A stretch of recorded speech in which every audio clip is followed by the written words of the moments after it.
Okay. Aye, right? It's April the 14th, it's 6:01.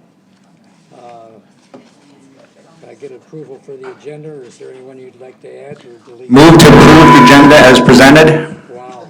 That was loud. You better turn your speaker on, John. Was it off? You did? Yeah, I thought it was off. Yeah, no, it's off. It's off? Which is off? I tried. Yeah. Yeah, okay, whatever. Somebody want to make a motion to? I already did. Oh, you did? Support. Was there a second? Support. Okay, thank you. Those in favor say aye. Aye. Thank you.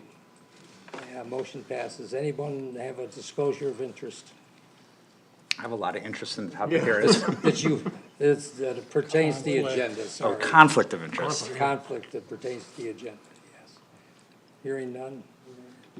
We've got some public here. Anyone want to make any public comments? No, just waving. Thank you for coming. Minutes of the March 24th meeting.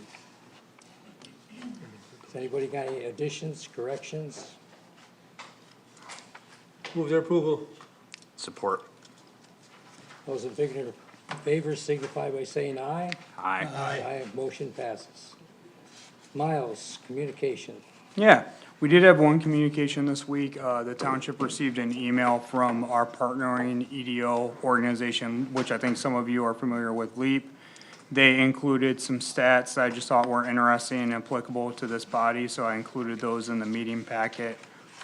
If you're interested, give them a review. So why is Michigan's population gonna go down when the rest of the country is gonna go up?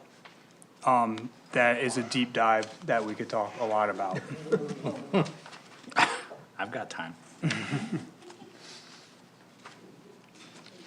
Okay, so I take it everybody wants to read that over and discuss it later? Is that the consensus? I didn't even know if it warranted discussion. I was just including it for informational purposes. Okay, well, it's very interesting information, I think. Something this body needs to evaluate. A lot of development is economically driven and effective. I'm assuming that if I were to do a side-by-side with this document and the Giffords-Webster draft community profile, the numbers would be the same? I would not assume that. Okay. Different data, different sources, you know how, yeah. Okay. Okay, let's move on to new business then. Miles, do you want to give us an introduction for the daycare? Yeah, great, thank you, Chair.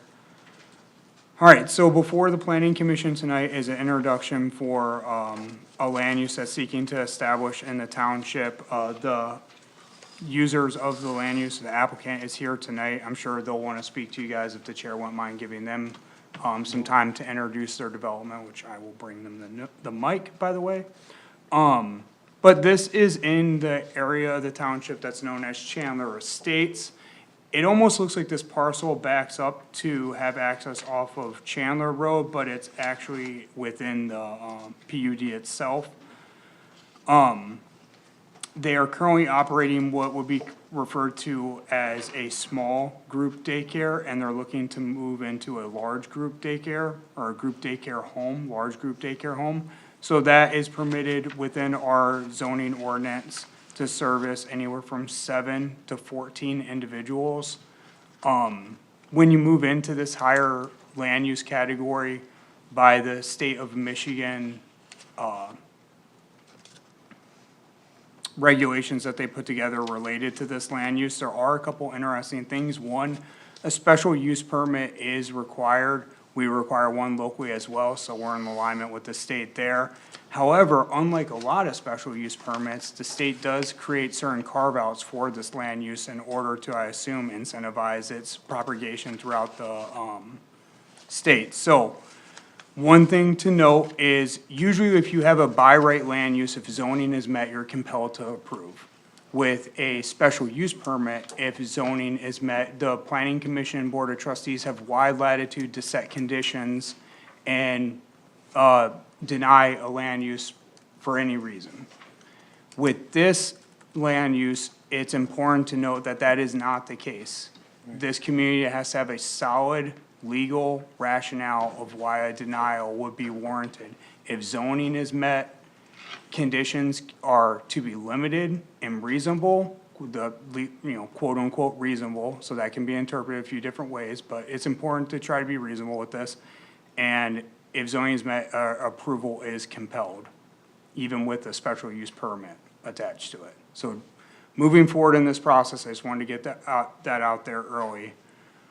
Other than that, in terms of the impact and, how the planning department feels about the land use, as I said, tonight's just an introduction. We haven't launched an agency review, so I haven't received any comments from the road commission, police, fire. That will come at our next meeting when we hold the public hearing for this. High level planning department thoughts. As many of you are aware, daycare along with housing is a necessary and in high demand land use in this area and across the state. So I think, when we're talking about one of those land uses, you have to consider that. There can be externalities created with this type of land use, and it is considered a quote unquote sensitive land use, but I think most of the externalities can be mitigated. And this user has been in operation in the small capacity for a while now, so they seem very fluent with the operation of this land use. And so at this point, I have confidence in the execution of moving up to that next phase. But that's my early take. Right. Now, this is in our zoning, this is a group home, right? Mm-hmm, group That's what- daycare home. That's what it's called. That's what it's called in our zoning, correct. Okay. So Chair, I don't know if you want to turn it over to the applicants and they can say a little bit about their business and what they're seeking. Yeah, let's open the meeting to the applicant. I give him a mic, please. And step up to the podium, please, if you would.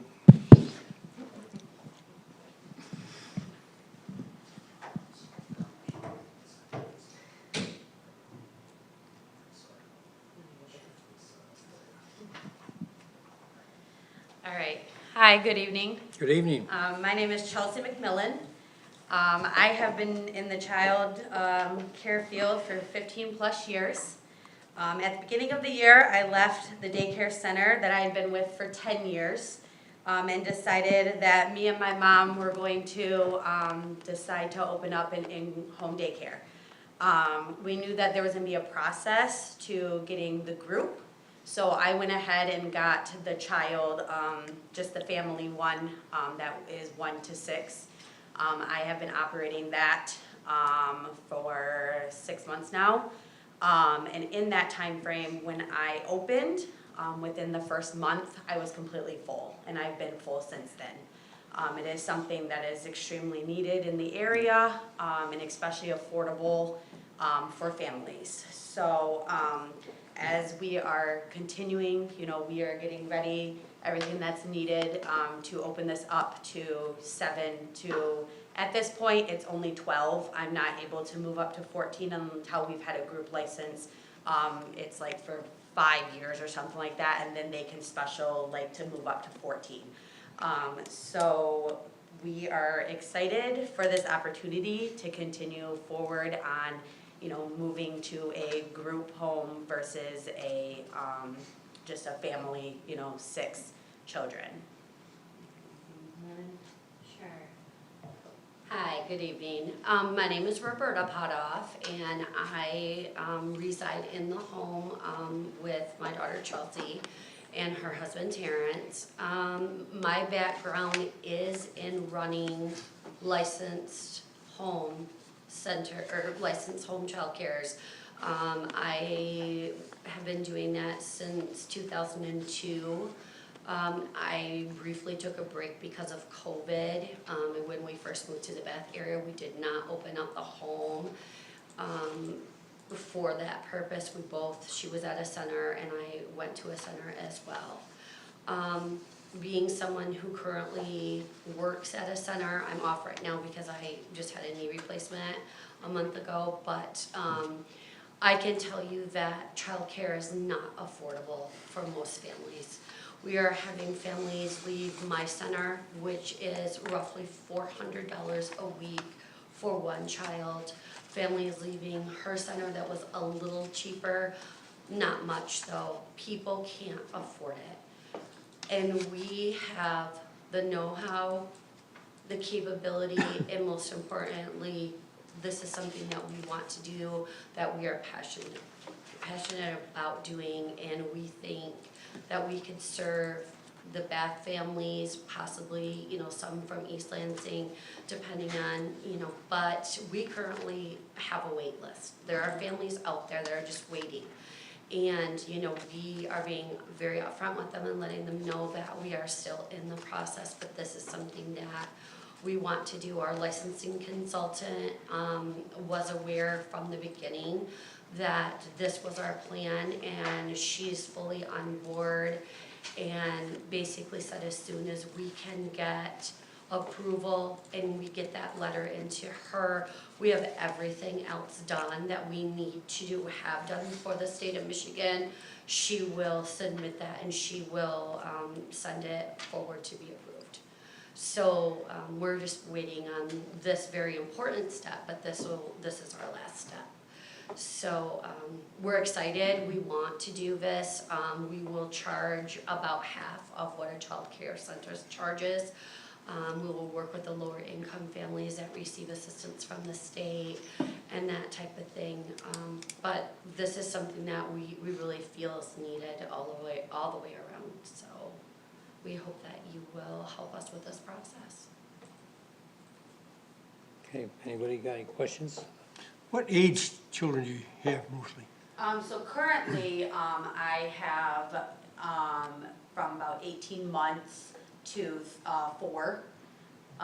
We are looking though at it, obviously, once we can have more expanding. I know that summer care is needed as well. I've seen a lot of people out there already searching for summer care. So there's a chance, at least during the summer, we'll open up to, higher age groups, and but the state of Michigan, they can go only until they're 12. So. And we can start taking them as young as 6 weeks old. Yep. And we do have a mom that is on our wait Currently list for pregnant. that. So we already have one of our infant spots that will be filled, so. Chelsea has a CDA, if you're not familiar with that, that's a certificate in early childhood education. I do not have a formal education like Chelsea does. I just have the years of experience in working with the state and knowing, what to expect, so. And normally, what hours would you be open? So currently I am open 6:30 to 5:30. But obviously, whatever is needed to be met with everything, there's a chance obviously that might have to change, so. Per state rule, we can't restrict them between 7 and 7. Okay.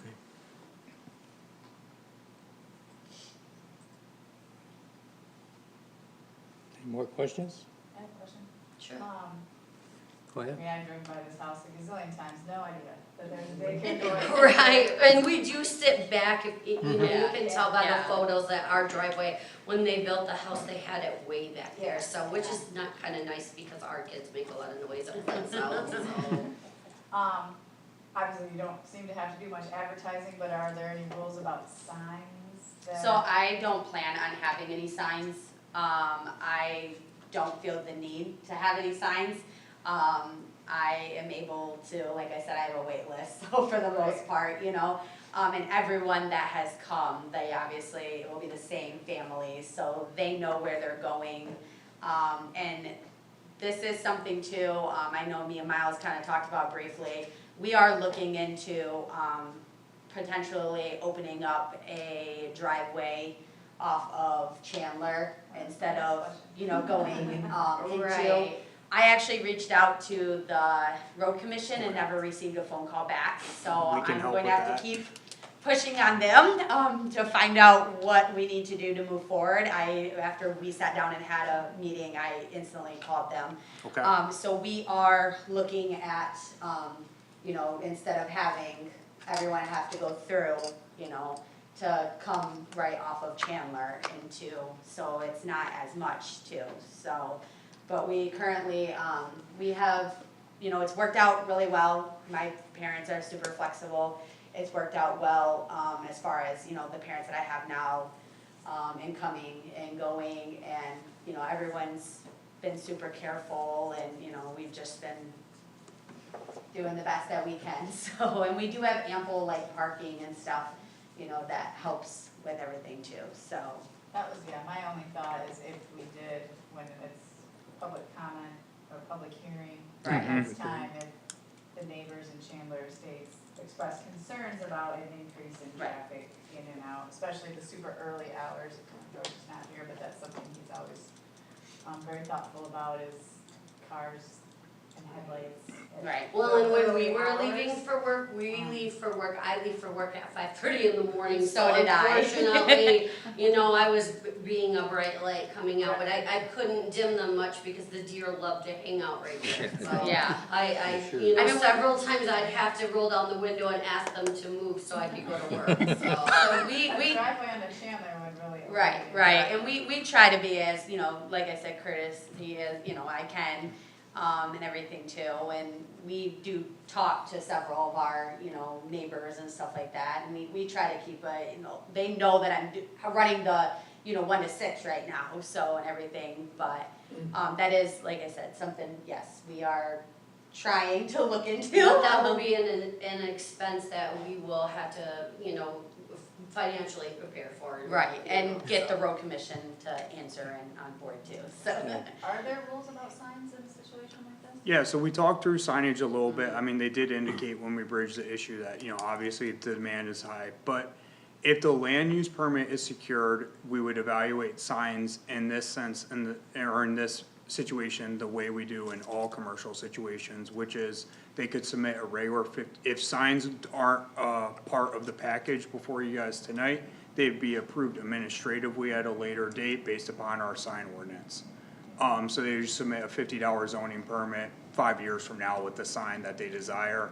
On the road commission side, we'll help with that, that sounds frustrating.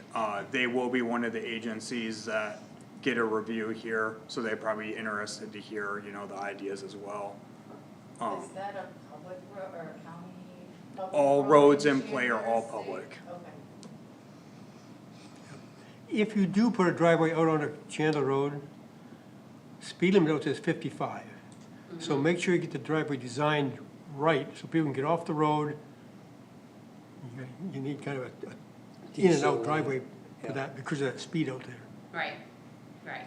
Luckily, we are pretty close to the four-way stop there, so people won't have Yeah. been able to get up to, you know, the top speed in that Right. short amount of And we time. do have plenty of space within Yeah. there to be able to make the driveway longer too, to help Mhm. kind of out with that.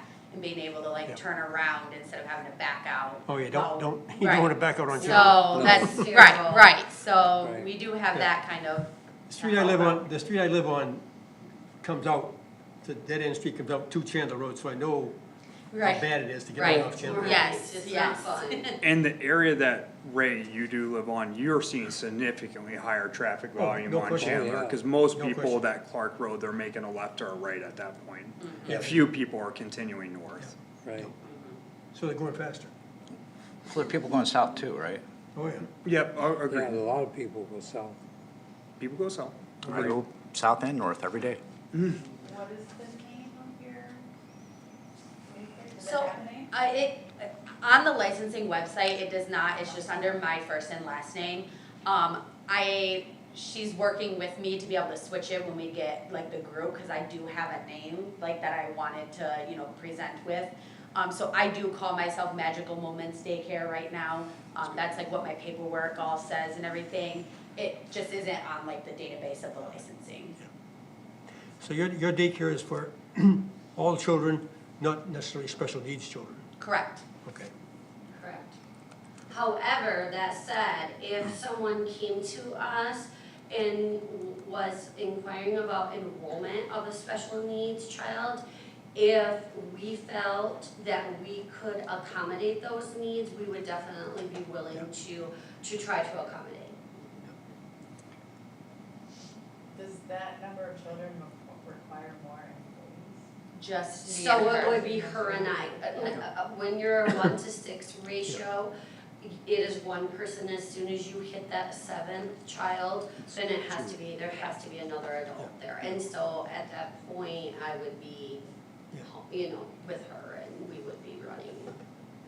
As you expand to the larger number, and especially in the summer where you say kids can get older, you've got a pool. How do you make that secure against? We're not allowed Right, to so use it. they can't use it. All of our gates are at the height that the state requires them. And we have combination locks on all of our gate access to the pool. And the kids have their own play area as well that Is is fenced in. So it's, the kids are not out there just being able to just play by the pool or anything like that. And we're not allowed to use it unless we're in a specific ratio with state licensing. And with having 12 kids, we will not meet that, so there will be no swim time during daycare hours. It will be, like if the parents, obviously, once they pick up, if they wanna stay, we always, welcome them when we're not on hours, but there will not be. The pool will not be. One of my homes that I did operate a licensed daycare, I had an in-ground pool and a hot tub, so we're definitely familiar with how to work around those situations, so. And you'll be providing meals? Yep, so I'm Yes, she on, does. I'm on the food program, within the state of Michigan, so I have somebody that comes out and regulates, what I'm feeding the children, portions, and then I basically get reimbursed, for providing them food. So yes, I provide all meals, snacks, drinks, everything like that, that's all included on the meal program. Miles, are you looking for action on this? This is just an introduction tonight. introduction. Because it's a use permitted by, special use permit and again, required by the state to be so, we will have to hold a public hearing, and so then noticing requirements come into play, so kinda hands tied on that one. It's hard because we would like to be open, as soon as we can, especially, like Chelsea stated, we have seen so many people on the back page just looking, I need summer care, I need to get that situated, and really, I counted it down with my grandson, and they have about 30 more school days until Beth is out for the summer, and that is a concern for parents. And we realize that, and I know the center that I am on leave with right now, we are already full. Our summer program is full, we've had to turn kids away. And that program is roughly about $300 a week, plus the cost of weekly field trips and supplies. And that DHS, which is the subsidy, that lower income, they don't even cover all those costs, so some parents can't afford it, even with DHS.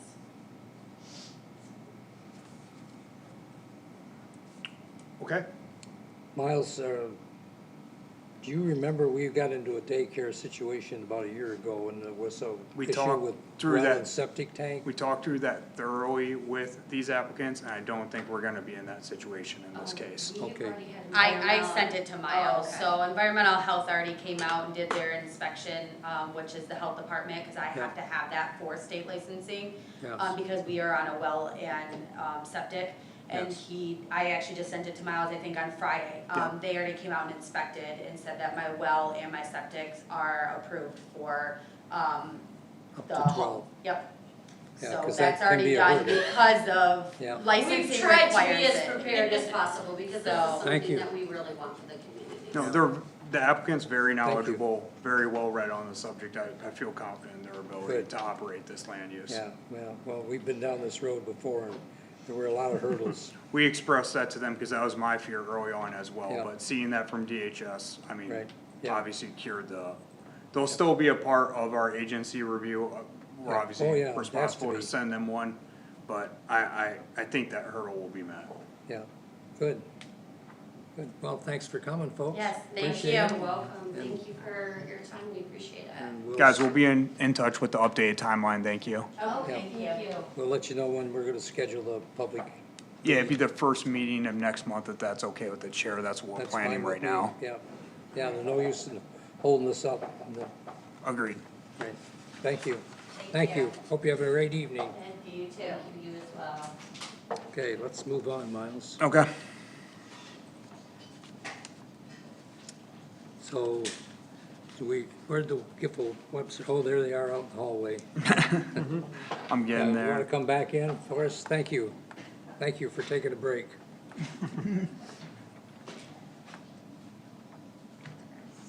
Well, Chair, how do you wanna go about this? Obviously, we just had about an hour kind of group discussion.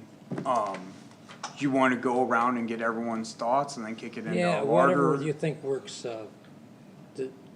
Did everybody get a chance to express all their, well, not all of their, but enough of their opinions that we can have an impact on the maps?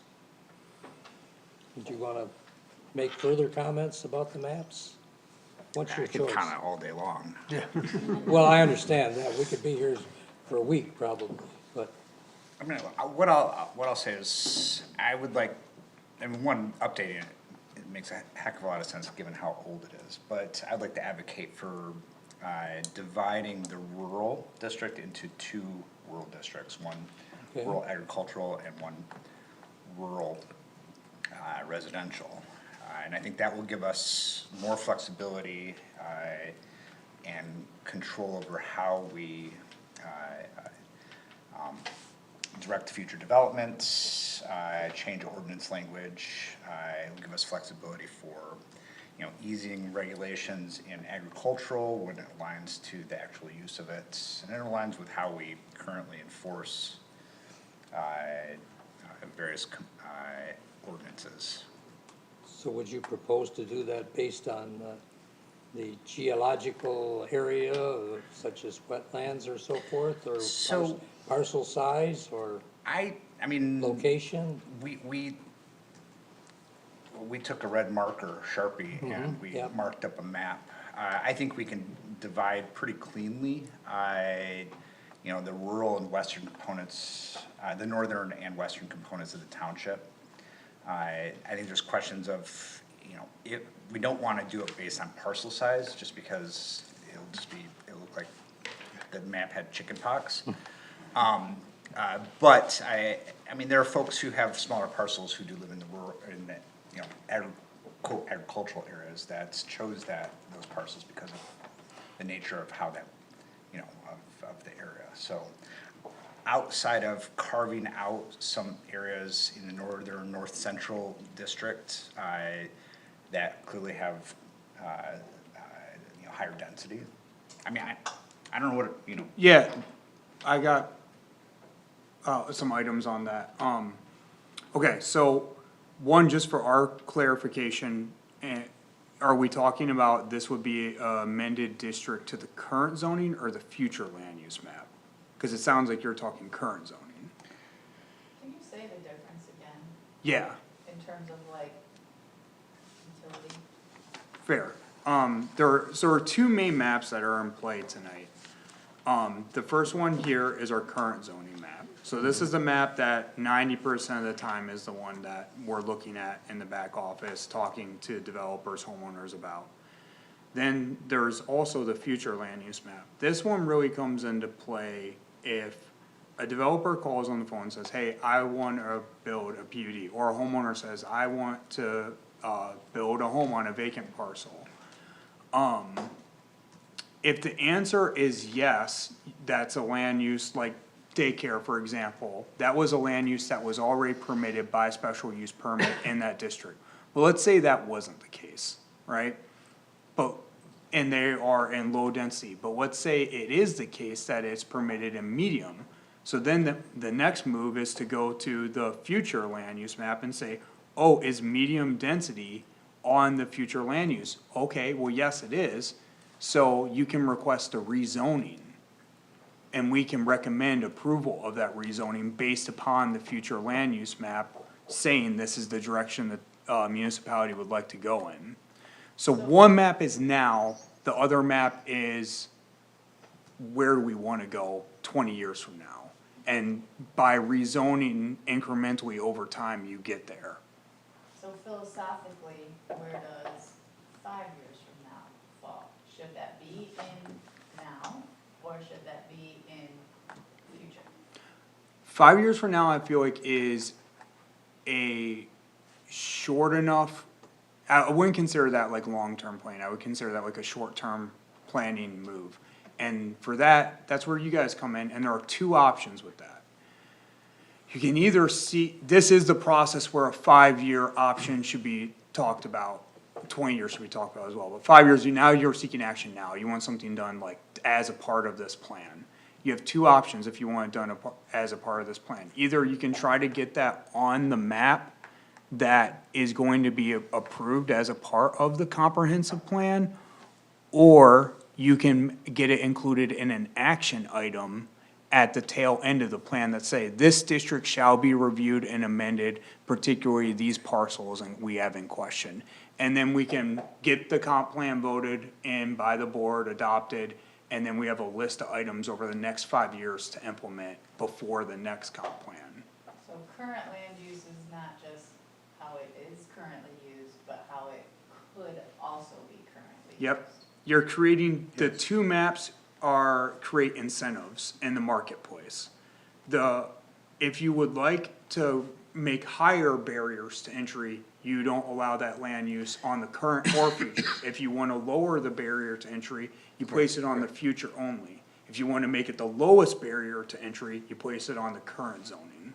Correct. So like that area we were talking about on N78, that seems to me like a real obvious upgrade as a way of incentivizing more commercial type development in that area to match what's coming at it from both directions. And if you wanted to do that, let's say in the next 5 years, then the recommendation, I guess, for me, would be change that on the zoning either as a part of this process now, or at bare minimum, make it a recommendation for an action item at the tail end of the plan. If now, maybe that's your 20-year vision though for the township, put it on the future land use. And also like that little blue triangle on Webster Road. It is, Which one, this one up here?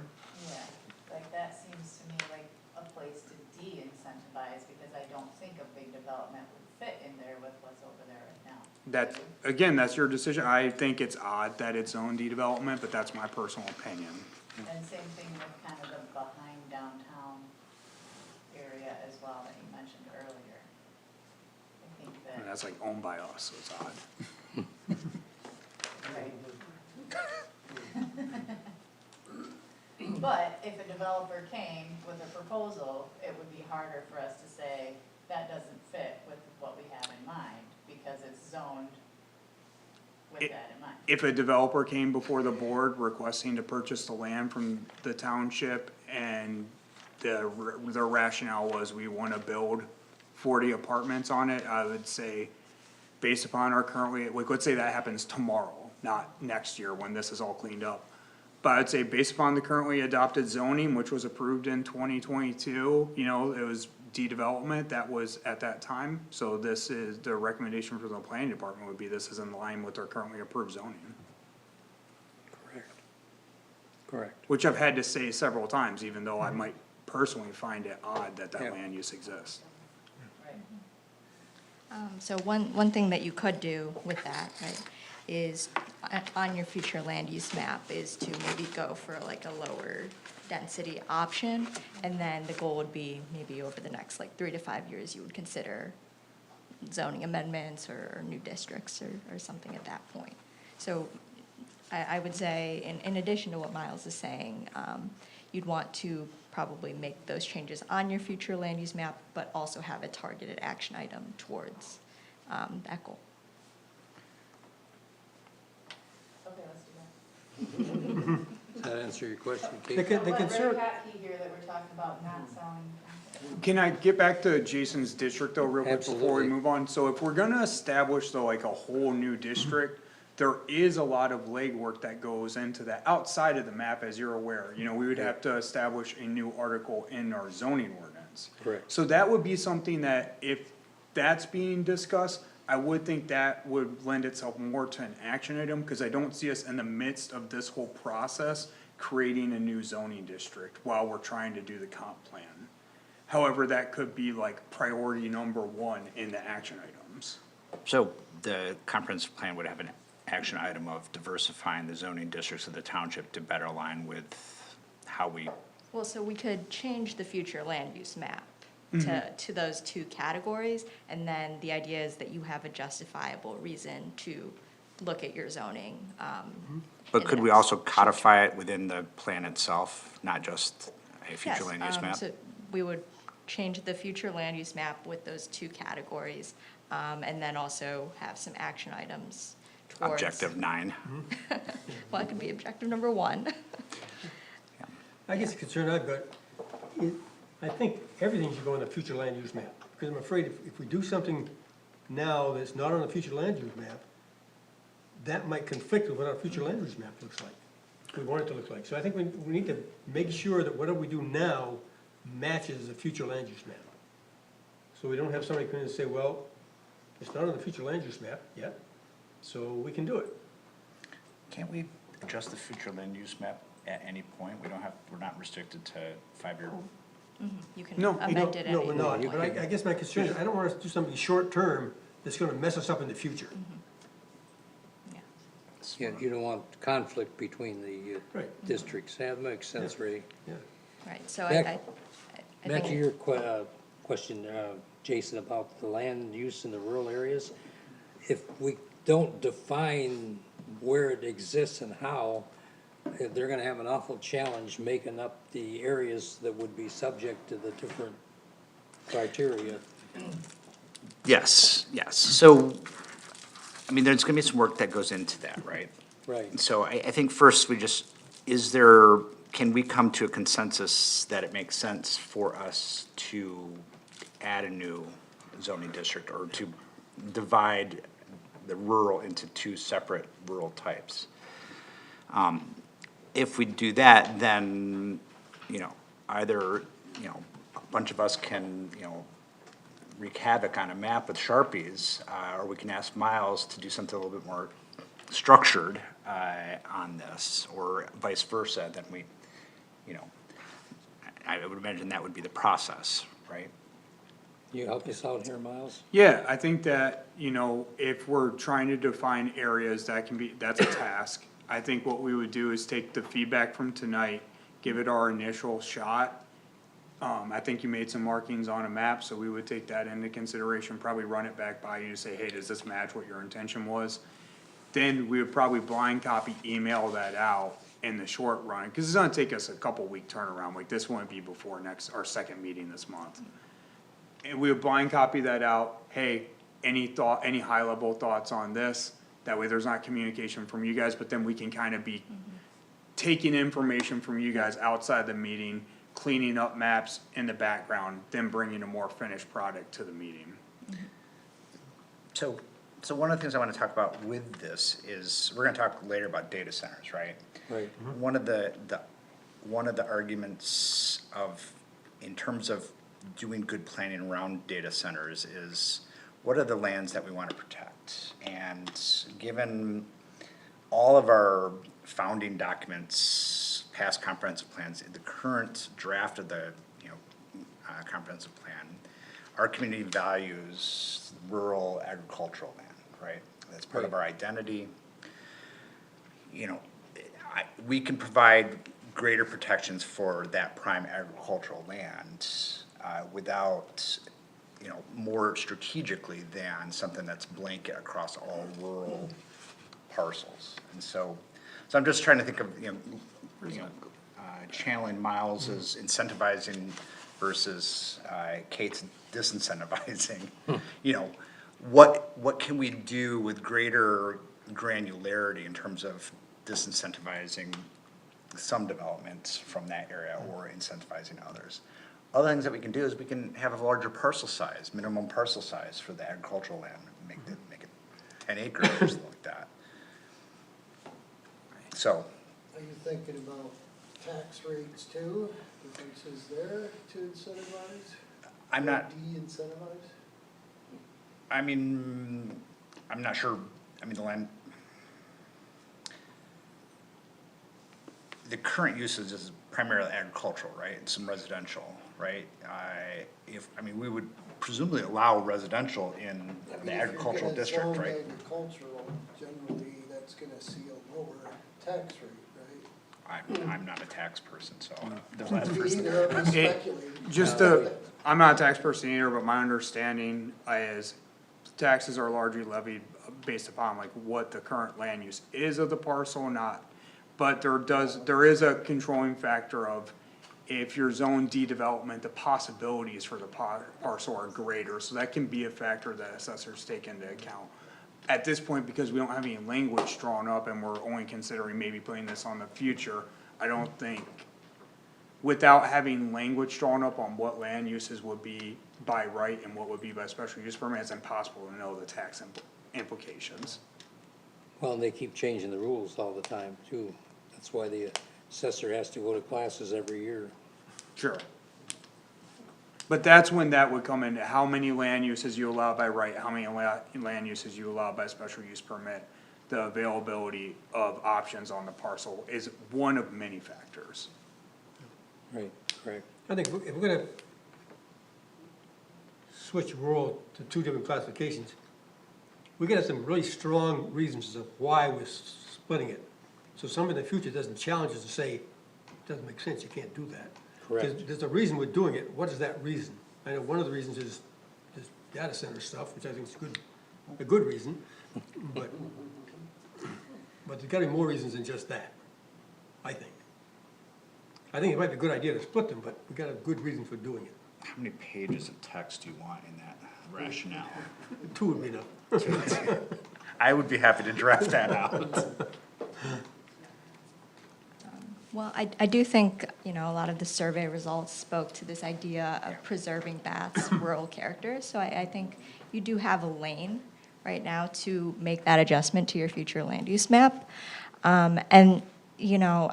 So as part of the implementation of this comprehensive plan, that could be this creation of a new zoning district, or separating out the current rural zoning district.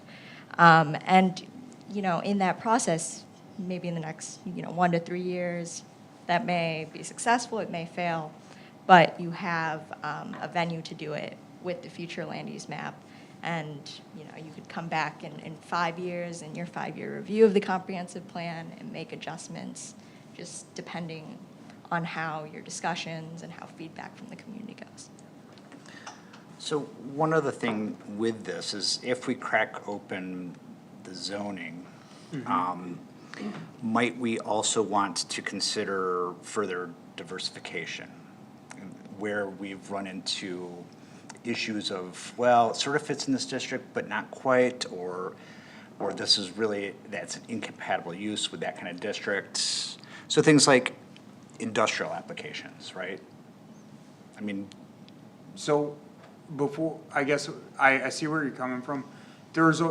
Like most things in planning, there's kind of like a fine line there where we're trying to thread a needle. So the route you're going is by diversifying the districts, like basically let's say carving out an additional district for like C1, which is in our industry, we're more used to seeing like R1, R2, R3, I1, I2, C1, C2. So Bath Township has kind of a unique zoning method. Yeah. That method was developed by Jim Folds back in the day, somebody that is well-known in the planning industry and worked in a number of municipalities. But where that school of thought comes from, kind of planning theory on how he got there, was by simplifying the zoning district and collapsing many land uses into simple districts. It made it more user-friendly. So, Correct. and that still is an approach that's talked about to this day in our industry. So it's kind of threading the needle between making things specific and diversified and making it simple enough for everyone to understand. define user-friendly, because from a planning perspective, it seems like it makes it more difficult, because you want to allow a particular type of usage or a particular type of restriction over a broader swath of actual usage. I think the intent was to have, and again, when we're talking about things that happened in the early 2000s, so I can only glean like what my understanding is. but the intent was to say like, this area, low-density residential, and that in theory meant something to people at the time, in this area, high-density residential, and the intent was, well, most lay people can kinda, at a high level, understand the difference between those two things. But if there's a particular land use that you're thinking about, like industrial, where you feel like that needs to be something that's carved out separate from development, then sure. And we've talked a lot about how the zoning map is outdated, right? And we've griped about it for at least 15 years. And have done nothing with it. We've talked a lot tonight about making some pretty substantial zoning changes, zoning designation changes in terms of, you know, adding area into development districts. So along the 75 corridor, Saginaw corridor, and then Drumheller. I'm not sure if we're all on the same page with Drumheller. Okay. West of the township.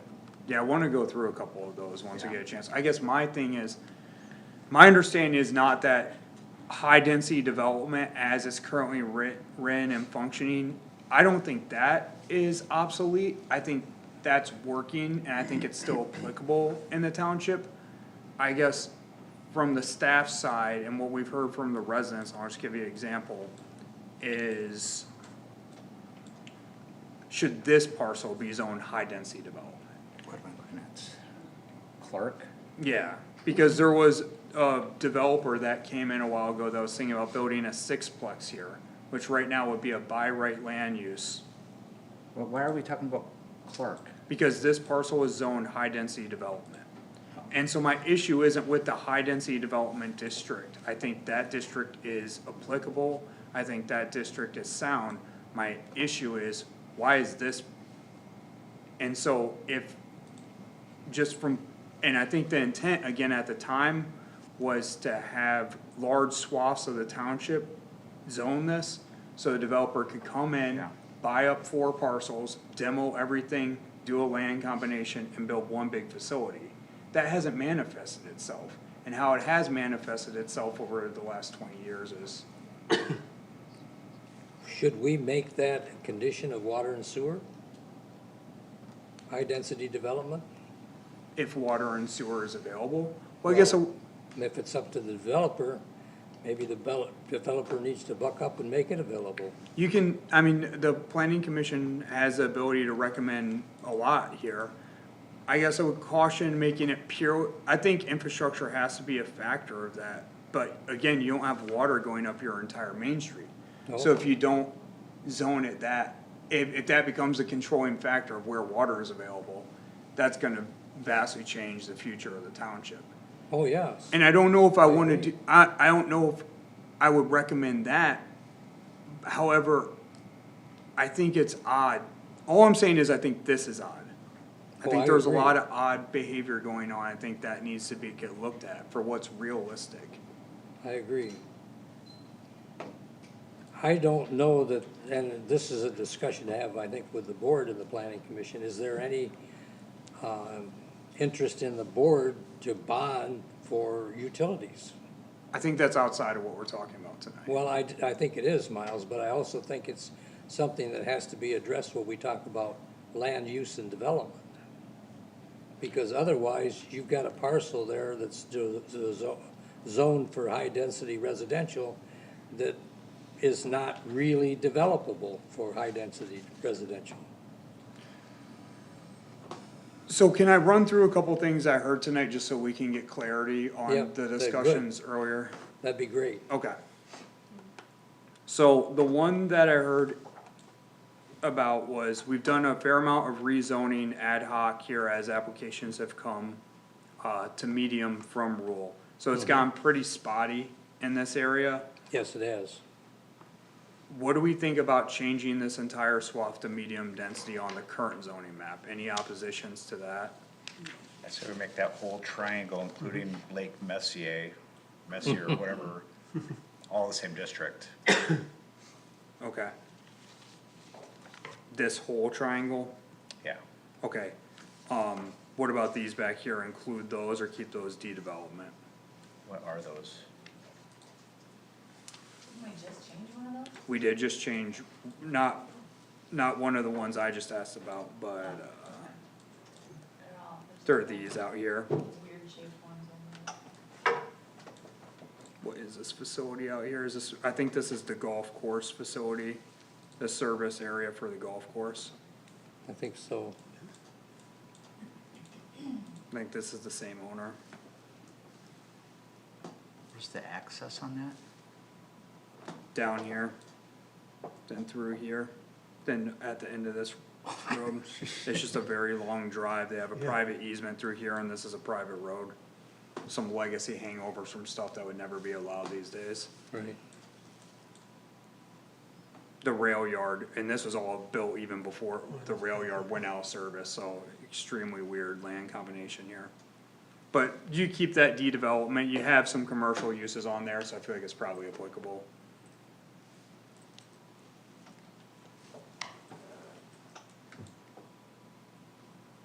Okay, so that was question number one, any opposition, I guess, where it sounds like expanding that down into these uses here, let's see, what would that do? I guess maybe I wouldn't recommend that because you have commercial activity going on here. So you would grandfather those, so keep those D development just where the homes are.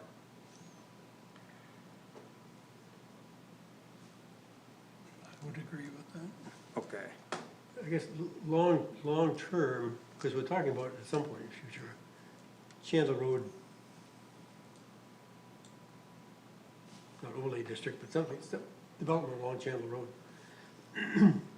okay, And where that gravel pit is, or whatever it is, in Kessler, do we want that to stay that way forever? this, Yeah.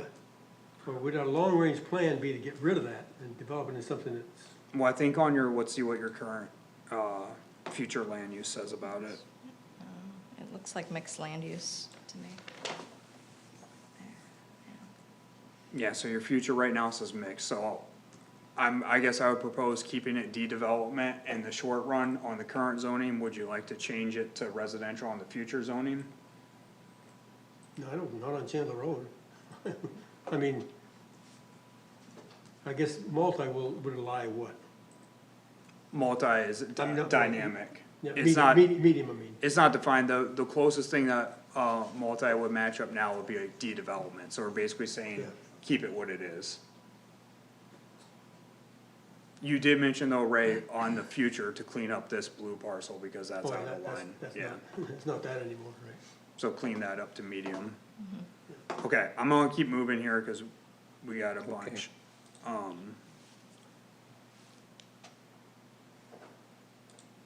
Okay, other, kind of a large point of conversation early on in the special meeting was we've noticed this trend out over time with old M78. We just reviewed a project from Mallory Building that was on kind of, I think it's actually this parcel, one of those very last D-development parcels. Early in my time here, we had a couple projects out here, is from a gentleman named Josh Tyler, this parcel right here. So we've seen some interest in these, I don't know if this is a 5-year goal or a 20-year goal, but what are the thoughts? I think there was some interest in the special meeting of moving this to D-development. Definitely. Yeah, definitely, but I think it's more of a 15 or 20-year goal than it is some 5-year goal. I think it would transition over time. But at least that's what I got from We the can members. rezone it now. Yes, Yeah, yes, I think it should go on the future land use map and get rezoned. right, Like you say, it may take a while to happen, but right, we correct. gotta tell people what we want it, what Put we'd it like to on, have. put it on the future land use map, make it an action item for consideration after adoption of the plan for the current zoning. Yes, Okay. And do we wanna do that on the south side of M78 and the north side, or just the north side, just the south side? Both. Both sides. I think you wanna do both sides. Okay. Kate, you mentioned the Bath Township owns a parcel here, was your intention to make that public? And the current, or is your intention, cause right now the incentive is, this indicates to developer that like we're open for business. Right. I guess that's a better question for the board of trustees. I don't know. I don't know what our intention is with that long term. Okay. If we are like locked in on, we are making this a park, or if somebody came and had a development proposal, we would be open to selling it to a development. I don't know, I can't Okay. speak on that. I remember a conversation that the Public Works was going to use it for a site. And that was a conversation with Ray Kotke. No, Well, Miles, what would be That, but the disadvantage of having that public property with the thought in mind that it could be a park? I don't think there's an advantage or disadvantage, I just think you're indicating to the marketplace, like, oh, this is zoned in for residential. Where if it's, and again, the needle you could thread is if you're trying to build like to use your term, which I like, a gate and a fence. The fence could be put on the current zoning as public, but in the future, mark it as some kind of residential. That way, at least if they wanna come, they have the opportunity to seek a rezoning. Why wouldn't we just make it development? And the Yeah. township doesn't have to sell it if they don't want to. They don't want to, 100% agree, I'm putting options out there. I guess my concern about a park at that location, it's way in the corner of the township. How many people are actually gonna use it? Unless you have organized sports there. You just don't like trailer park people, do you? I think the park. I don't even know what maybe who lives up there. have, like soccer fields and some things like that. Yeah, I don't know how big a parcel it is. It's pretty good size. Running trail. Yeah. Scott, I mean, Meridian Township has a park on Towner Road, Yes, they do, yeah. which is a pretty big one, because it used to be a golf course. Yeah, that's where their pickleball courts are, right? I don't know. no, I think they've so. got That's everything. softball, I know. softball field and so like that. It's a pretty big parcel, it's pretty flat, so. Yeah.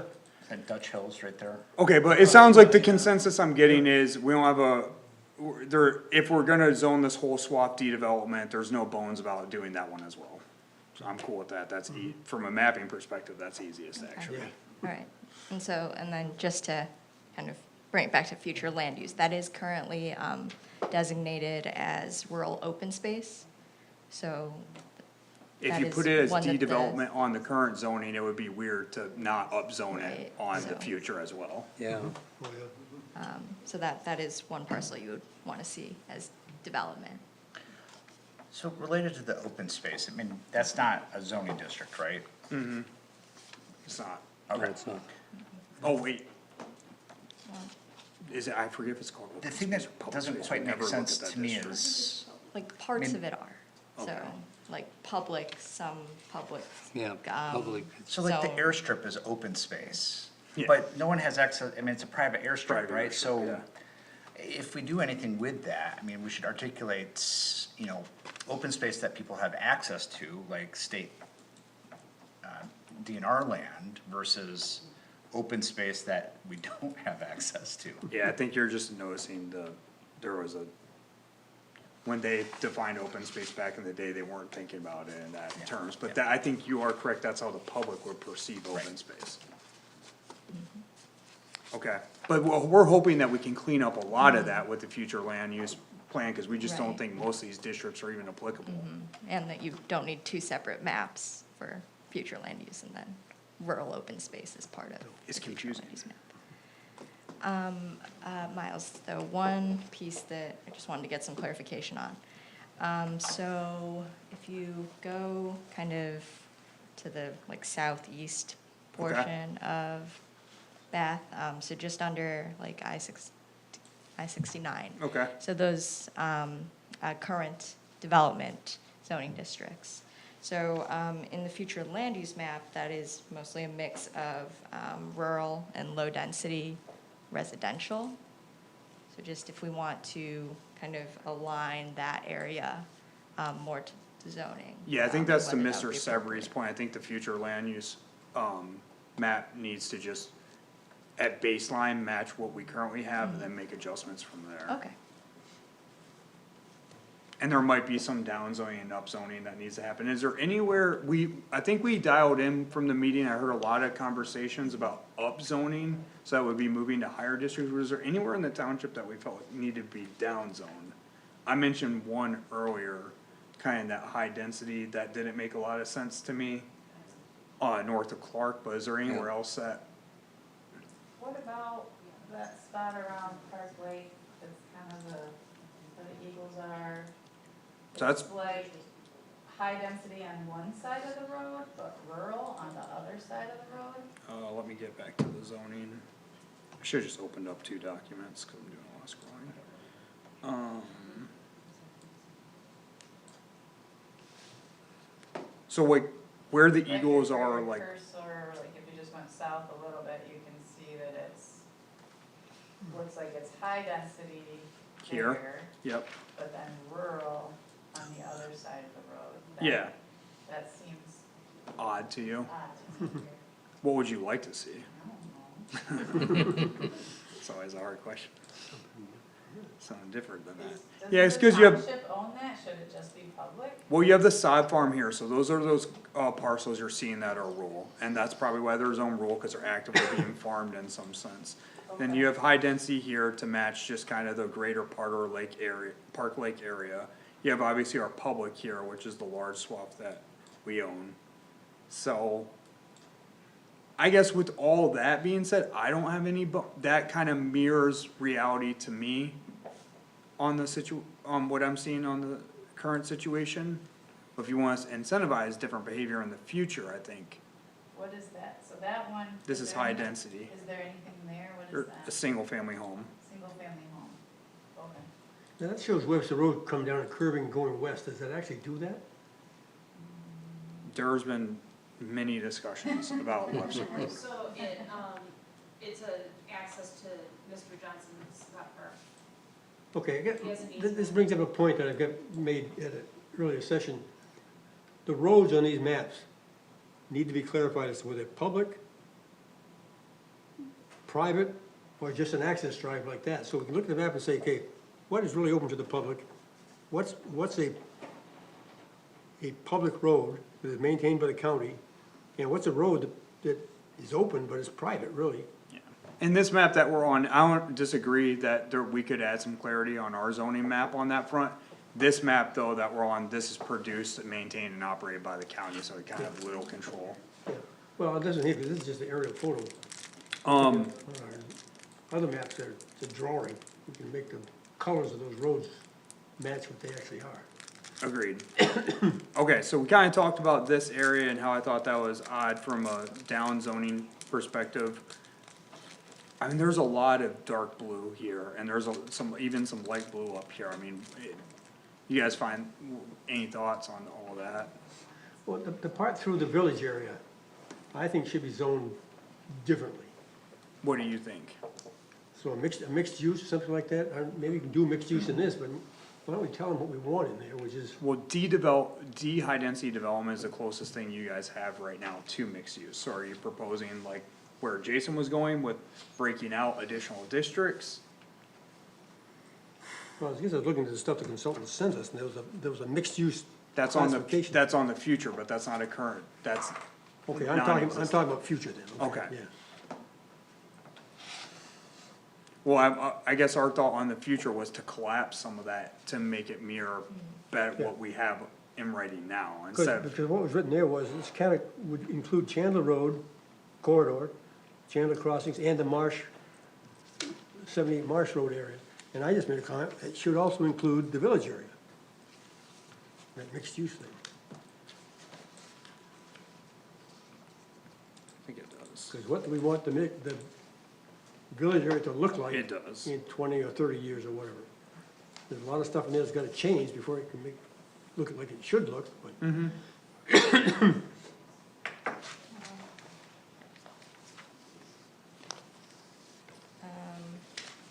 Well, I think how kind of that area operates is that it's also kind of overlaid by the Township Activity Center. So, which is a future land use category. Yeah, that's why, So- there's like, Yeah. yeah, I don't love that, but it is, to your point, it is mixed use on there, it might have not said that in the text, but that's how it's shown on the map. It's this pinkish color, and that is typically, this is more standard to what I'm accustomed to seeing, is if you have a corridor where that's your, even in a 20-year vision, hey, we know it's not commercialized right now, but we don't wanna prohibit that land use from taking place in the future. You'll see every parcel touching that corridor be zoned one thing, and you'll see every parcel on the backside of that corridor. So like how this future zoning looks would be closer to what I think. It's almost like an inverse of reality, because this looks closer to what I think the current zoning should be. And the current zoning looks closer to what I think the future zoning should be. They're exact inverses of each other, it's crazy. And the township owns a weird little parcel in there off Vine Street? It's not off Vine Street, the DDA, unless we're talking about two different parcels. No, I'm The talking about off. DDA owned just that to the parcel. West of No, Vine we own it. Street. Okay, No, off Vine Street. where are you talking about? Go, there, This? Probably cause it's straight up unusable. okay. Is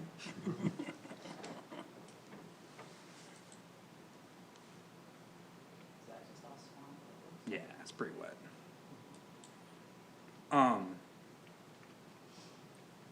But I agree that it almost, it seems like it should be reversed. Yeah, because I think that this is how the current land uses are operating down there. Whatever you wanna say about Main Street, it is still a more dynamic street than Vine Street, let's say, where it's like 100% single family homes. Right. But you don't wanna preclude yourself from a developer at one point in time. Let's say they do come in, and let's say Bath Township gets some billionaire that wants to do a bunch of crazy stuff, crazier things have happened. What if they wanna put in a brewery right there? And they wanna, let's say they need to buy 4 parcels with the space, some of which touch Vine and do a land combination. That's where this comes in. This is your current zoning though, so then because this is your current zoning, it brings in a bunch of weird incentive structures where you'll have somebody wanting to put a 4-plex by right on Vine Street. That could happen. Could happen, but you can't stop it right now. Not that you want to, I'm just saying that's the incentives you guys have created. Well, we didn't. We let it exist. It's been on the books for a long time. We let it exist. I think it makes sense to down zone that more perimeter area. I think we'll give it a shot with some of those, if that's a consensus, if we're wildly off base, like, we'll get feedback obviously from you guys, and we'll revert back to whatever. What's the weird rural district in that diagonal of This? Mead Creek, yeah? Yeah, it's probably a part of their general space that they were required to have for open space.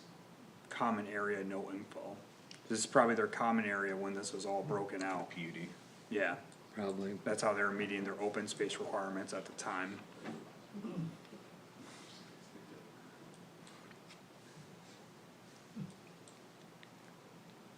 Why is that not zoned correctly though?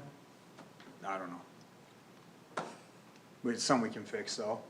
Yeah. Make it blue, Should be dark blue, right? dark blue, of course. So it's, Okay. Those were kind of some of the questions I heard tonight, that we got a lot of markups. Rose, was there anything that you heard that I'm missing, or like follow-up thoughts you wanted? No, I think that covers it. We're going to kind of try to do a little bit of consolidating of districts, do some aligning, of some future land use parcels to more accurately, convey the current zoning. And then make some adjustments to the areas that we mentioned today. So did we, I think I mentioned it, but I don't think we discussed it. Drumheller west of the township. Okay. You're talking about the piece between Webster and Chandler? Between, yes. West of Adjusting that to development district, both sides of Drumheller, All the way down? all the way to down Chandler, to Chandler. Okay, and you were thinking about doing that in current zoning or future? both. Okay. And just, You- that sounds good. Any thoughts or consensus, or? I can see the piece between 69 and Drumheller, but the piece north of Drumheller, I don't see the value in doing that. I think, I mean, during the economic development discussion, there was some conversation there about where, do we have infrastructure? And where might there be an opportunity to develop? You know, the challenges there are, it's a dirt road, right? Right, water and sewer. We have a lift station there. And so, you know, sewer could be, you know, we could tie into that. You're talking about going west from the lift station? Yeah, so, I mean, maybe this is I mean, obviously future land use, but signaling to developers that, you know, we're open to development of this as one of the areas of. I mean, isn't there a gravel pit there? There was, they've been filling it in. Right, but So it's- how does that fall? So they're going through, I always use the wrong term, I'm not sure, it's not reclamation? Reclamation. Okay, they're going through that right now, I believe they're like 90% of the way there or something, they're getting close. And so the owner has even approached us like, well, what would you wanna see there? So like right now, I mean, to the point that's being discussed, the current zoning indicates, well, we want a fairly low dense housing development there. You zone it de-development, and it's like, okay, well, now we're entertaining some more dynamic options. I think that makes more sense. Are those properties deep enough on the south side of Drum Hill to put low-density residential in there, next to that freeway? Yeah, oh yeah. It's bigger back there than you think it is. You Yeah. could have a whole PUD of 40 homes back there. Oh, yeah, easily. Okay, so it sounds like we've definitely got consensus on the south side of Drum Hill. But you're entertaining the north side as well. I think we make it a corridor, right? Make it a And corridor, yeah. now, where to draw the line, I don't know. One, de-development also doesn't mean that this is gonna be like some dense housing development. That opens it up. It could be 2 medium-sized warehouses with 8 employees with CNC machines that prefab stuff with metal, right? Yeah, So then the traffic on Drumheller isn't necessarily affected in a major way. You can't do that in low density though, for example. no. So that would be the kinds of things that you'd be opening yourself up to. I guess we should rezone that to the maximum use we might wanna see there. Something less could go in. Of course, and so the consensus is around the current zoning though still? Or just future? Current and future. Okay. Just making sure. What are the lines on that blue parcel? Oh, that is a good question. That is part of the commercial sales and provisioning district. When we redid you guys' marijuana stuff in 2022, those properties were zoned in based upon the language that was approved before my time for a recreational marijuana shop. But it's current Wait, what? versus agricultural, of the different for Wait, I don't remember any Yeah, action you're on related the to, board. what's You're on that? the board at the time. For those, Yeah, cause what we did was we took the current language, we applied all the buffers, cause they used the zoning out method with buffers, and once all the buffers were applied, these parcels were still in based upon the and it language. was distance from Webster, right, cause that was one of Correct. the. Yeah. Okay. Yes, Do these landowners know? We didn't do that, like intentionally, that became something that We arose out of That it was- due to the development right. Yeah. zoning district. It's kinda null and void at this point, cause only one license was available, and that license currently is being used. Too bad we didn't have 2 or more. We're going down a lot of rabbit holes tonight, which I always enjoy. Was that the only other place in the township where that's allowed besides? No, there were other parcels on Saginaw that were in play as well. Yeah, there were. That is a weird. I was never a fan of the buffering method to exclude from other things, cause it just gets messy. The city of Detroit has found that out through numerous lawsuits.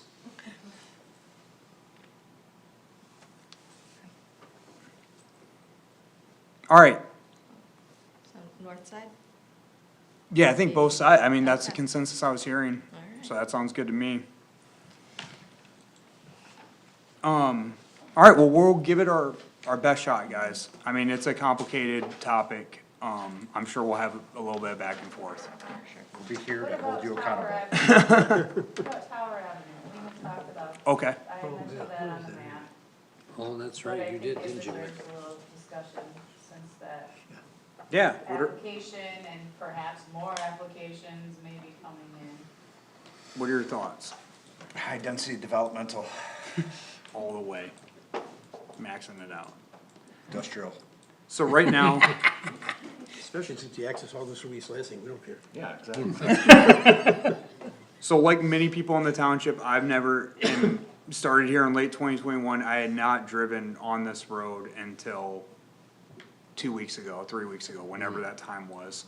It appears to be a lot of legacy housing, which was built in the standard, time period for the greater Lansing area, 70s, 80s. And then at the tail end of the Bath portion, there's this facility which is Zone D development, where I think they do animal rehab Yeah. there, which I found interesting when I did my first drive down there. Yeah. I was looking at a llama, so I was like, okay. But that's the current, what do you think? So what are your thoughts? My personal thought is given how adjacent all of those properties are to the significant development over on Chandler, Okay, that it makes sense to extend the higher density into those parcels there. Are a lot of those rental houses? can I give you, would guess, well, can I, just by looking at them? oh, I have no idea, I don't know that. We don't have a rental ordinance, so it's like Right. impossible to say.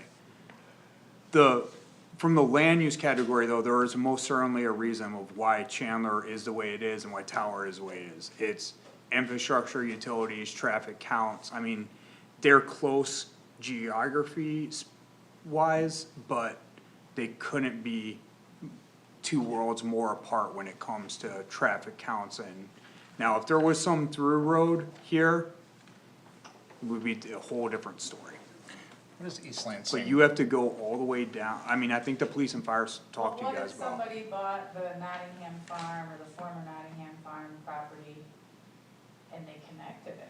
Be a whole different story. Right, that's what I'm saying. And I think you have to assess though, like from the policymaker side, I think my recommendation would be like, what do you think the likelihood of that is?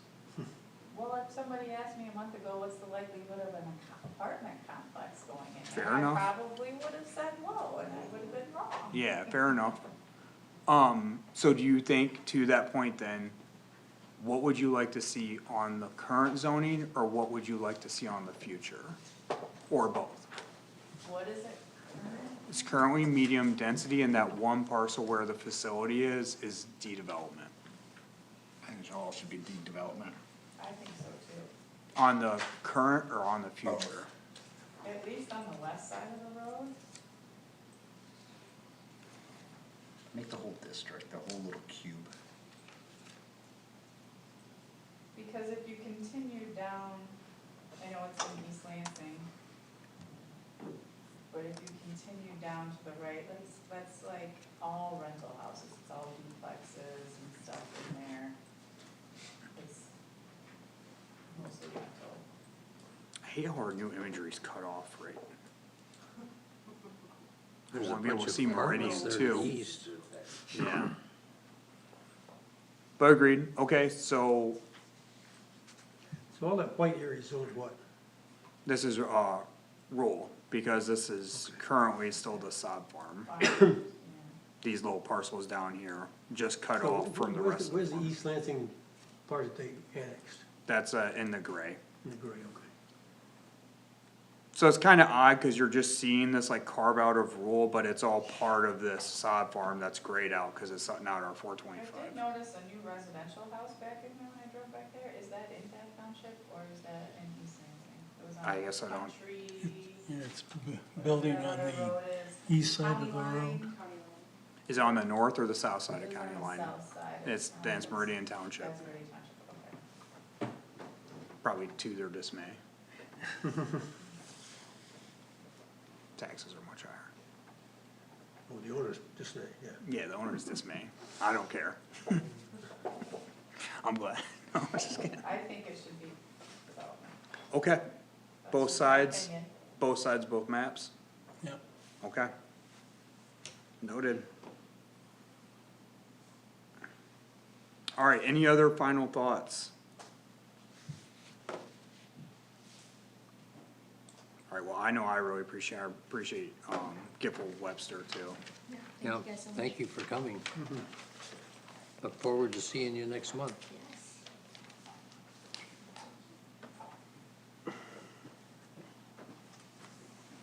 Zeros. Okay, Miles, you wanna move on to data centers? Yeah. All right, well, we've included a memo up front, but I'm gonna say it for people reviewing the video, cause I think it's worth saying. We're not in discussions with any developers, we haven't been approached by any developers, we don't have an application from a developer. This is purely a very interesting, very important land use topic that's being talked about industry-wide right now. And I think it's smart, and I think it's timely that Beth's discussing this now. Obviously, we have Commissioner Almarigi, who has advocated for this to be brought before the planning commission. And, you know, to his credit, helped us with a heavy lift of providing some information. So we tried to, give credit where credit's due on that front. There's a lot of language that was included in your packet tonight, some of which was provided by Commissioner Almarigi, some of which we've reviewed from Saline Township, which famously has a data center right now being developed. We looked at Mason, we looked at, I wanna say like one or two other municipalities' languages. Not to make things complicated, but to make it, we have a color coding system to try to help distinguish what different language means. The blue is obviously newly established language that would be created. The purple is kind of like just us saying opinions. I thought we had one more color, the green, which is, something that wasn't included, but something that we think you may want to consider including. So we kind of built out. We also, before we go into any specifics about language, just to understand the approach we took from how to organize all this information throughout the ordinance. We're amending different sections, so we're introducing a new definition for a new land use, the land use which, smartly put forth by Commissioner Almarigi, and then I was sitting in on several data center trainings where they also recommended this approach of not including if you're gonna introduce this land use into your ordinance, the, current thinking in the industry right now is what you shouldn't do is say, approved by special use permit in this district data center. They said it's a smarter idea, and a lot of this is coming out of the University of Michigan right now, who's doing a lot of classes on this. The thinking is to broaden it out and make it more applicable to what we're calling it here is high-intensity infrastructure land use. That way, there can be no accusation of, well, we're being targeted as this land use. No, you're broadening out. It's any land use that's using up these intense amounts of infrastructure that this particular land use, data centers, which is one of many, have that effect on the municipality. So we've tried to take that approach here. We've introduced that into the definition, and then we've introduced it into the purpose of the rural district. We've introduced it into the development district, and we've made it a land use, the high-intensity infrastructure uses in the section 6.04 permitted by special use permit, which is the D-development district. In addition to that, we've added new conditions, which are in 19.22. If you looked at that section in the ordinance, which I don't know if I even wanna pull up the ordinance right now, cause we could go down that, but section 19 is a special use, section, and there are a number of land uses in that section, such as, marijuana institutions, establishments, rifle range, plan unit developments, kinda all these quote-unquote sensitive land uses, and then they have a bunch of extra stipulations that come into play when one of those land uses are being considered. So we tried to take that same approach here, and the rationale of doing that is so we don't kind of throw the baby out with the bathwater when we're introducing something new into our ordinance. We're operating within the framework of how the ordinance currently exists. But you can see it's expansive, even what we've preliminary got, presented before this body tonight. There's all kinds of additional things we're looking at adding in. And that's not untypical of this land use. Again, all the other municipalities' ordinances we looked at were quite lengthy in the special requirements. So that was a lot in of itself. Before we get into any details, is there any like high-level thoughts or opinions or any feedback? Yeah, do we have a definition of a data center? We did not do that because we're just. I mean, we're using the term. Mm-hmm. I thought we were using the term high-intensity infrastructure use It states data center in the text. as an example under the definition. Right, so what is that though? I think the way we I mean, do we address have it, to define it? I'm If just, you know, capitalized it, if we capitalized it, it needs a definition if it's capitalized. so I mean, there I are think it's based on, so if you look at section 3.02 definitions, high-intensity infrastructure use is a principal use characterized by exceptionally high blah, blah, blah, blah, blah.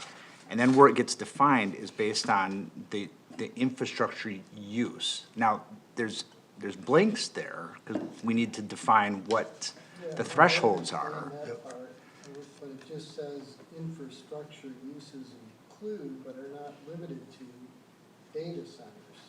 So it doesn't matter if it's called a data center, a I'm just battery saying, I don't know what factory, that a solar, I mean, I think that the challenge is that Read it, I guess. if we rely on a terminology, quote, data center, and we define it, and a developer comes in with something that is finely crafted to just fall outside of what our definition That's is. what I'm saying, should we even have data center in there? That's what I'm getting at, because Oh. we're laying everything out that defines that use. Okay. Do we even need to say data center? Yeah. I think, if I remember correctly, unless you changed it, it's such as, I mean, it's included, But not As limited an to. example. yeah, No, we didn't You change did that. not capitalize it, so it doesn't. it's not capitalized. It's not capitalized. I don't Uses think- include but are not limited the lawyers to can data explain centers, high-load computing facilities, battery energy storage systems. You know, High-load computing And by not- facilities kind of defines data center, doesn't it? That's what I'm saying, You're- I don't know why we have to lay it Say data out center like if we're this. saying high-load computing facilities. Because we're already defining the parameters for it. I mean, I thought it was helpful for the public, but I mean, I'm fine with just relying solely on numbers. I don't know if it does any harm being in there. I don't think it does. We've always talked about like trying to provide clarity and like it can get kind of sticky. As we've seen, developers will do what Commissioner Almaridge's talking about, you know, they'll say, oh, well, we aren't really a hardware store, right? We're more of a retail center. And that gets difficult. Now, there are plenty of land uses that are in our ordinance that don't have a definition at all, so it's not like we're out of line with that. But I think by including it, you don't do any harm to yourself. You know what I If you wanna mean? But I make- see your point, like, do you even need, I would say it doesn't do, I don't think you need it, but I don't think it also does any harm. But if you wanna make it so if data centers doesn't stand out, put data centers after the high, just change the location of where you put data centers. High-load community centers, data centers, just move the location where in the sentence. Because you lead with Then, it. yeah, that way it's not the first one you see. Okay, but still, I think the important, okay, so we'll get into the detail. I think the important part though is how we define electrical and megawatts, which I don't even know if have the expertise to bridge that conversation tonight. We'll have to spend some time there because any two, meaning any two of the following, I mean, we could be capturing building footprint and site area of acres, and that has nothing to do with infrastructure, so we're gonna have to diversify that. Yeah, and one, I think that was our point, was we were worried with the two of the following language, casting too broad of a net, and so we talked about maybe moving it up to 3 of the whatever. Yeah. Yeah, as long as that will definitely capture what we're looking to capture. I think differentiating the infrastructure, like water, electrical, from the size components, I think makes sense. So one in each category, or a minimum of one in each category. That makes sense. Okay, any other like high level thoughts before we get into details about kind of the organization of the ordinance, the current district that we're putting this into? I mean, that's kind of a choice in itself too, that's worth noting. Right now, we're choosing the D development district, which notably, there's not a ton of large parcels in the D development district. So, just thinking about this, I mean, my understanding is the current ordinance that we have, there is no district that would allow a data center as we commonly understand it. Because the development district language has a specific clause for, I forget what it was, but that was one of the edits. You're right, the development district is probably right now on, like, if an application came in tomorrow, first of all, we'd have to establish some kind of moratorium, because we're just not ready for it. Yeah. But. Yeah, but we're gonna be. But the pigeonhole that we would seek to throw it into if we had to would be D-development. Yeah. Cause we have light industrial, and that's probably the closest it's to. So part of my pitching, the breaking apart of the rural district is perhaps there are rural district areas that might be amenable to a data center that would not disrupt prime agricultural land. So we can think about these as, 2 parts of a larger planning process. Sure.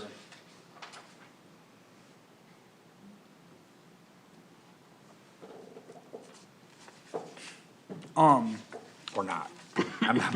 I don't know, I'm just looking for, I guess, I mean, I think that's all valid. I'm just looking for feedback from the group on what we think, like, a choice has been made in the current language before this body tonight about looking at the D-development data center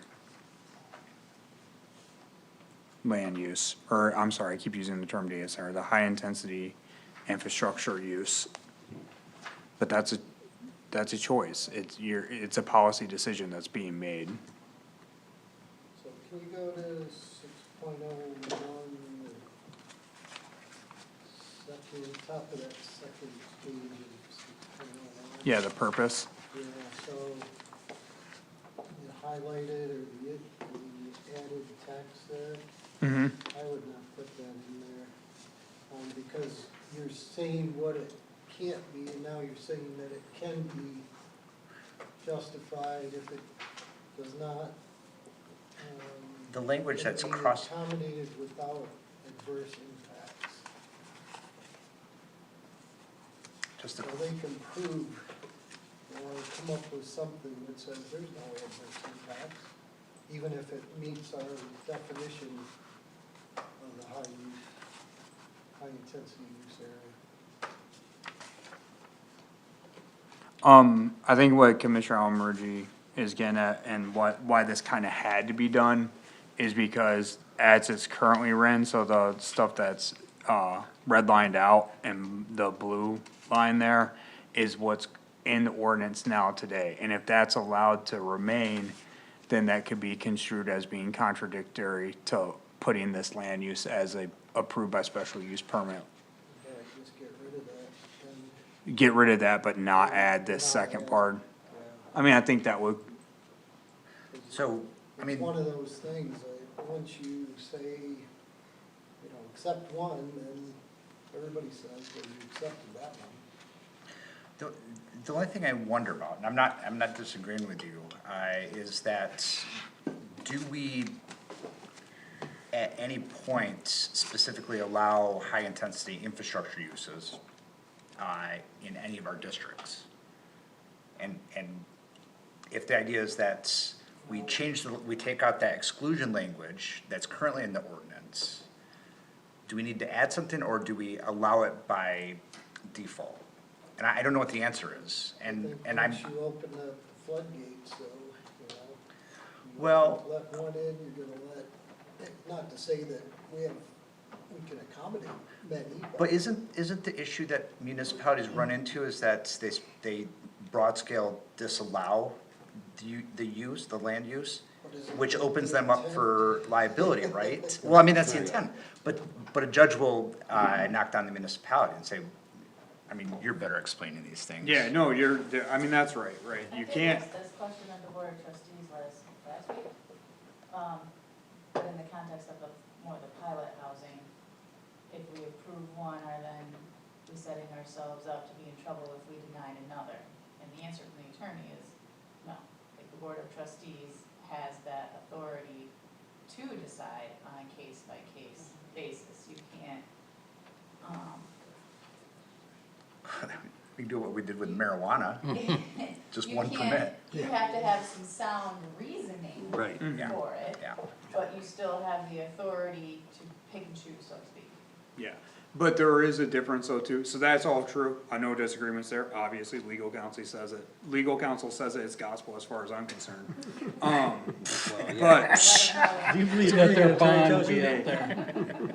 but, what, the other factor that, I don't know if Commissioner Almaridge was getting at or not, but there's also something in planning, and a lot of this came out of mobile home, situations in the '70s, is municipalities were trying to use zoning to say, okay, well, mobile home parks will allow them, but like, can't be 500 feet from a church, can't be 500 feet from a school, and by the time you apply all that to the map, surprise, surprise, can't go anywhere in the municipality. So, at least in Michigan, the state came back and they said, no, none of this, we're not doing this. You have to provide for reasonable land uses, and I forget if it's reasonable land uses or, Yeah. general land uses, but there's a caveat term there, because what you don't have to provide for is a nuclear fusion reaction plant somewhere in Bath Township. You have no legal responsibility. Now, what hasn't been tested in case law yet in the state of Michigan, and what attorneys are watching currently, is how this might be applied to uses like data centers. But if it's a land use, and it's in existence, and it's well-known, it's generally accepted, hey, these are a thing, you have to provide for it somewhere in your municipality. And so that's what we're trying to discuss tonight. So that is different though from the pilot, like apartments, those are a thing we've known, they're allowed many areas in Bath Township, that's actually not at issue. Right. What is at issue is if we have this new up-and-coming land use that is generally accepted by society, where are we putting this thing in Bath Township? We gotta put it somewhere, at this point, we think. Again, that hasn't all been tested out yet. Our new development zone, M78. Well, and that, again, before you tonight, it's being proposed and de-developed.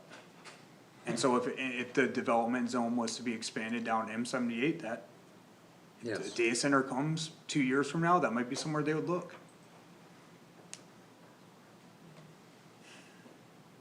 And so I'm not hearing any qualms about that though, so for me, that means, okay, like, that's something that we're cool with. Okay, so moving on now to probably the most built-out section is the additional requirements. One point of note before we go in, and Jason, you've looked at a lot of this too, so correct me if I'm wrong here, but from all the various classes that I've taken, there's two questions that almost every municipality wants answered. How do we get in place a community benefits agreement? Because these are big facilities, they offer a lot to the community. How do we also get in place a decommissioning agreement? And do we bond for that? How does that all work? What my understanding is on the current thinking is you can go down one of those paths. However, there's been caution to go down both of those paths at the same time. That's what I've heard. And the rationale, this is just on the MSU Yeah. class Saturday, their rationale was not that it hasn't been done, cause there have been communities that have asked for both these things and received both of these things from the developer. But it can be a hard case to make, because by doing the community benefits, I'm gonna try to put this in the best layman's terms I can. By doing the community benefits agreement or requiring that of a developer, what you're essentially saying is, this is a great land use, so much money to be made, to the point that you know, if you wanna bring something like this to our township, you're gonna have to help us get along here. We're gonna need something from you, like, what have you done for us lately, type mindset. So can we make the community benefit agreement contingent upon the facility, not the use? So say they abandon the facility, right?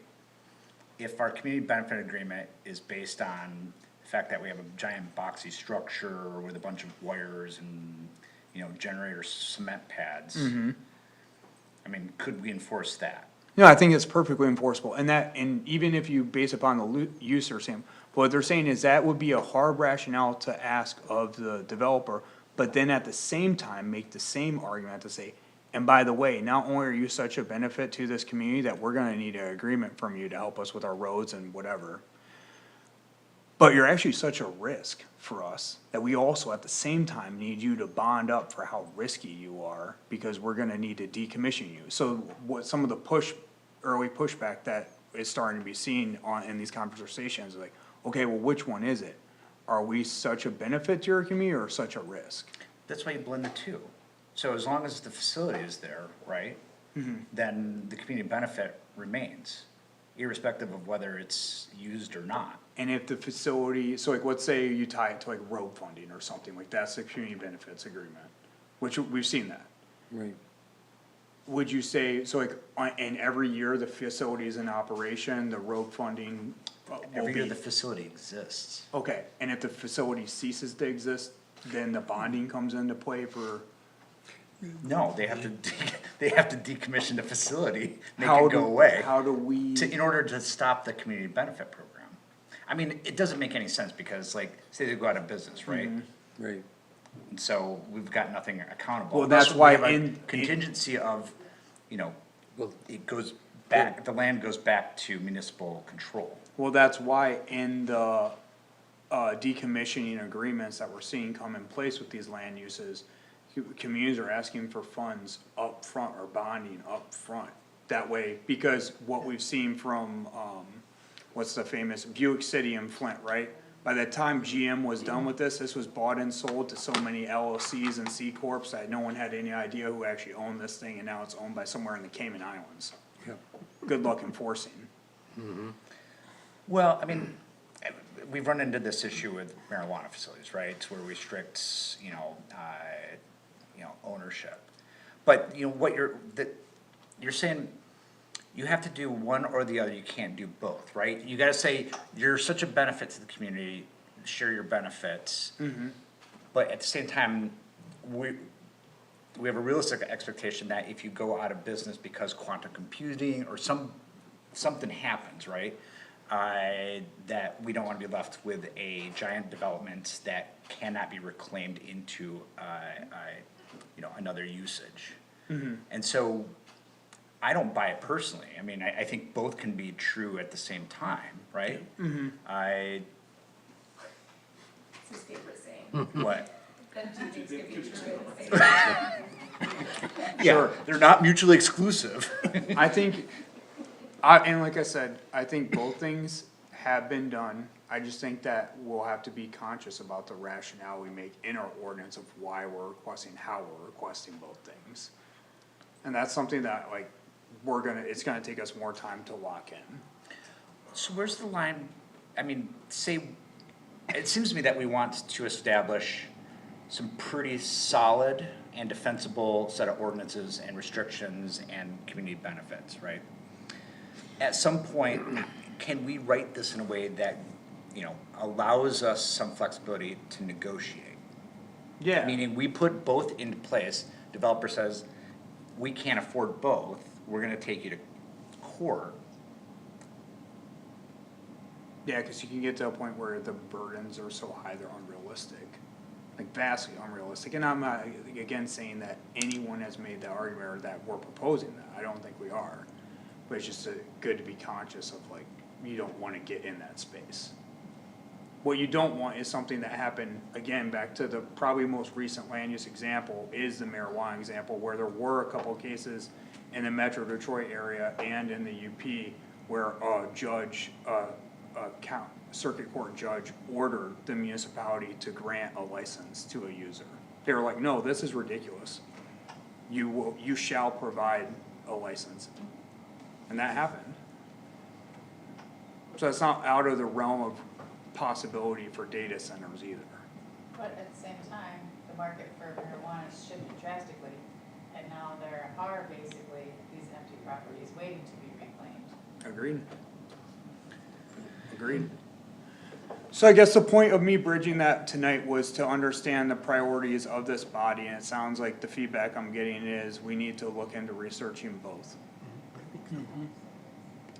I think it's gonna be really hard, Miles, because look at all the properties that General Motors has walked away from and left them undeveloped, not economically to develop. They don't even wanna, they've, like you said, changed hands so many times that in some cases you can't even track down the owner. I think that's why you have to build in the mechanism up front for, you know, and that's what wasn't done with General Motors when Buick City was put in operation, I don't even know what year, 1930s? Yes, earlier than that in some cases. Yeah.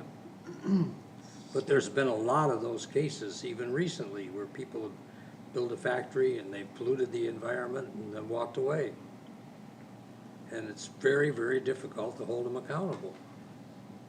Oh, agreed. Okay, so we will look into that though. So that's good feedback for us. And again, this is, we're introing this tonight, and I'm happy to even bring this much language before this body, because I feel like we're getting somewhere at this point. Yes, you are.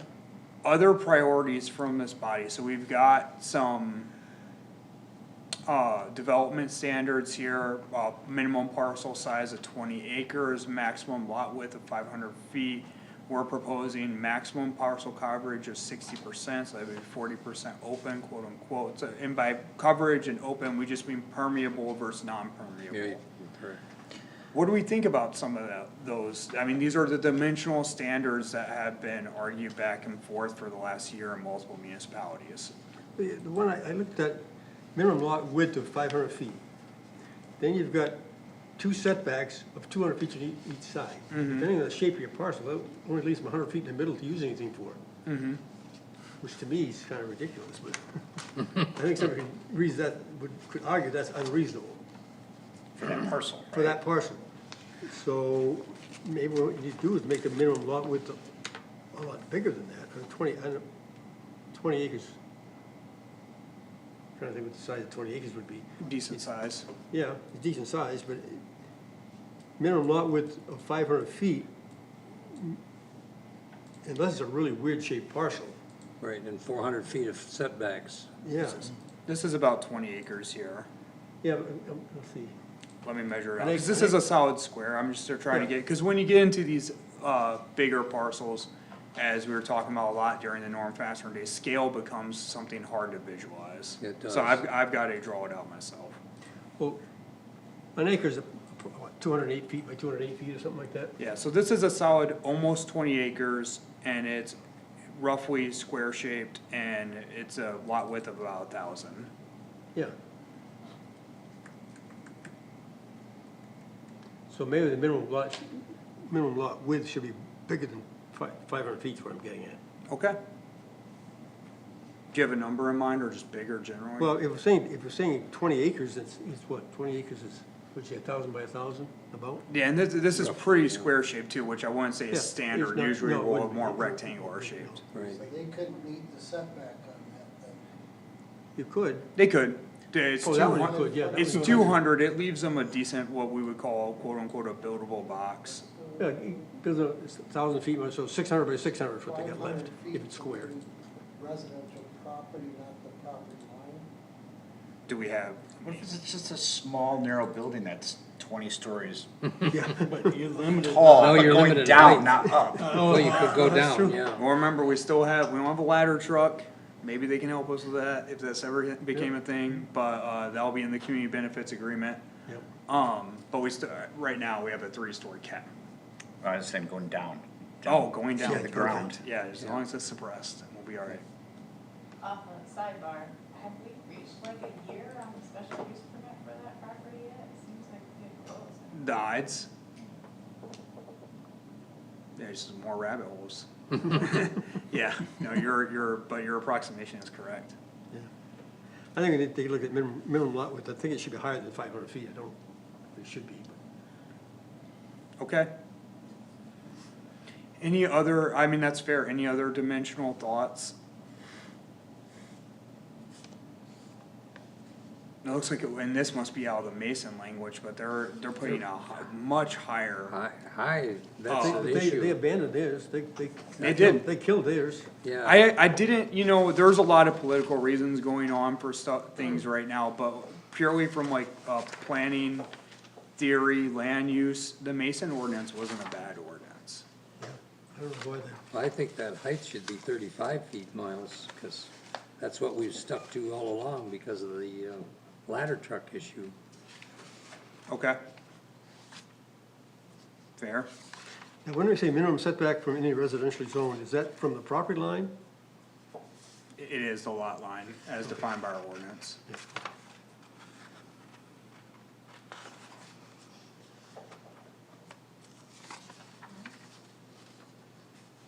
So I think Al, tonight, the two stickiest things that is gonna be like kinda heavy list for us is understanding those two agreements. Any kind of agreement you put in place in your ordinance, and you don't have to do like a crazy deep dive, but you need to have some rationale and spell out how those agreements are gonna work.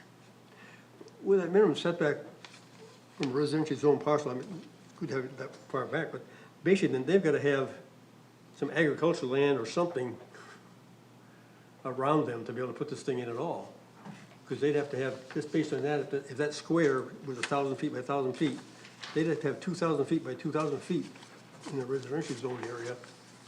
Yeah, you're right, make it cause work. we'd be, let me see what that, well, here, we'd be measuring from their lot line, the Yeah. residential lot line, so that's gonna change it a little bit.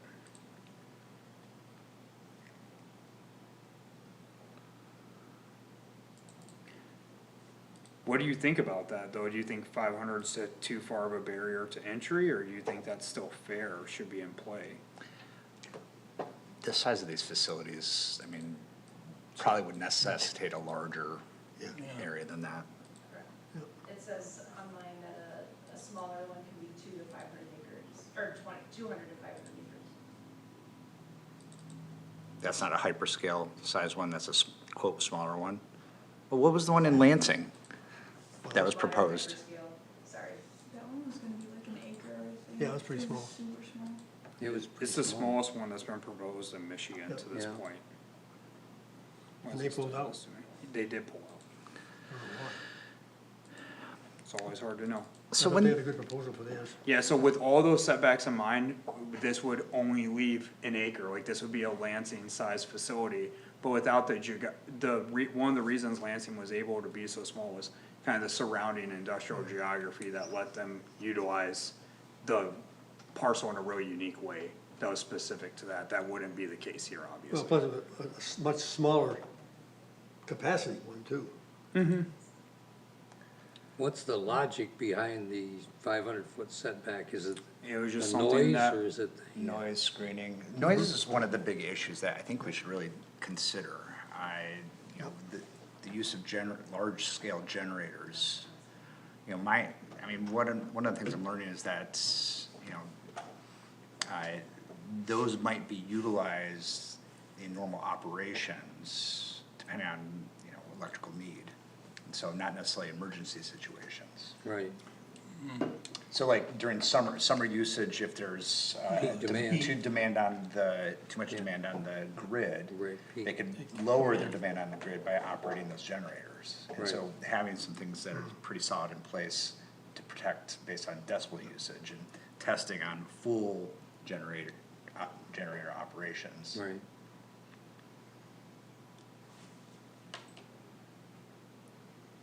You could mitigate that if you put the generators underground, though.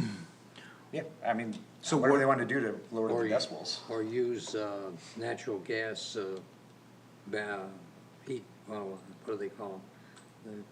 Where they exchange into natural gas and make electricity without, So what about something similar than a mechanism like what we do with parking where we set, a minimum threshold? So we could say like, 500-foot setback from residential. However, if good rationale is provided to the planning commission as a part of the site plan review process, and a certain decibel limit is reached, it'd be within the planning commission's purview to reduce that setback as they see fit. That way you kind of build in some flexibility there. So if they bury all the generators underground, get decibel that no longer is in effect, we could mitigate that. yep, The gives them a need for gate the and a setback. fence. It's always negotiable. What about any opposition to us researching or building in something like that? I think something that would be good for us if we build those gates and the fence is clear, measurable, Yes. you know, objectives Yes. for when we allow it, right? Yes. Cause we, like our PUD ordinances, if, you know, there's a community benefits, and we've just flat out ignored the community benefits, interpretation, because there's no clear language It's there. yeah. Well, we just keep it as, it's just a gate, irrespective of whether or not there's actual community benefits being offered. Yeah, and I think sometimes with, crafting ordinances, there, and I'm about to contradict myself when I get down to this part, cause sometimes there's strategic ambiguity too in these ordinances, where you put something in, and maybe that was a rationale in the PUD where it gives a body of the flexibility to say, well, you know, this is how I feel about this, and you're able to kinda use that. A common one in the land use field is community character. Was that it's not ever well defined, but it lives in almost every land use ordinance. So like this one we have, and that's why we put this in here as a tool that could be leveraged, but it's quite ambiguous. A material adverse impact, like, again, what does that mean?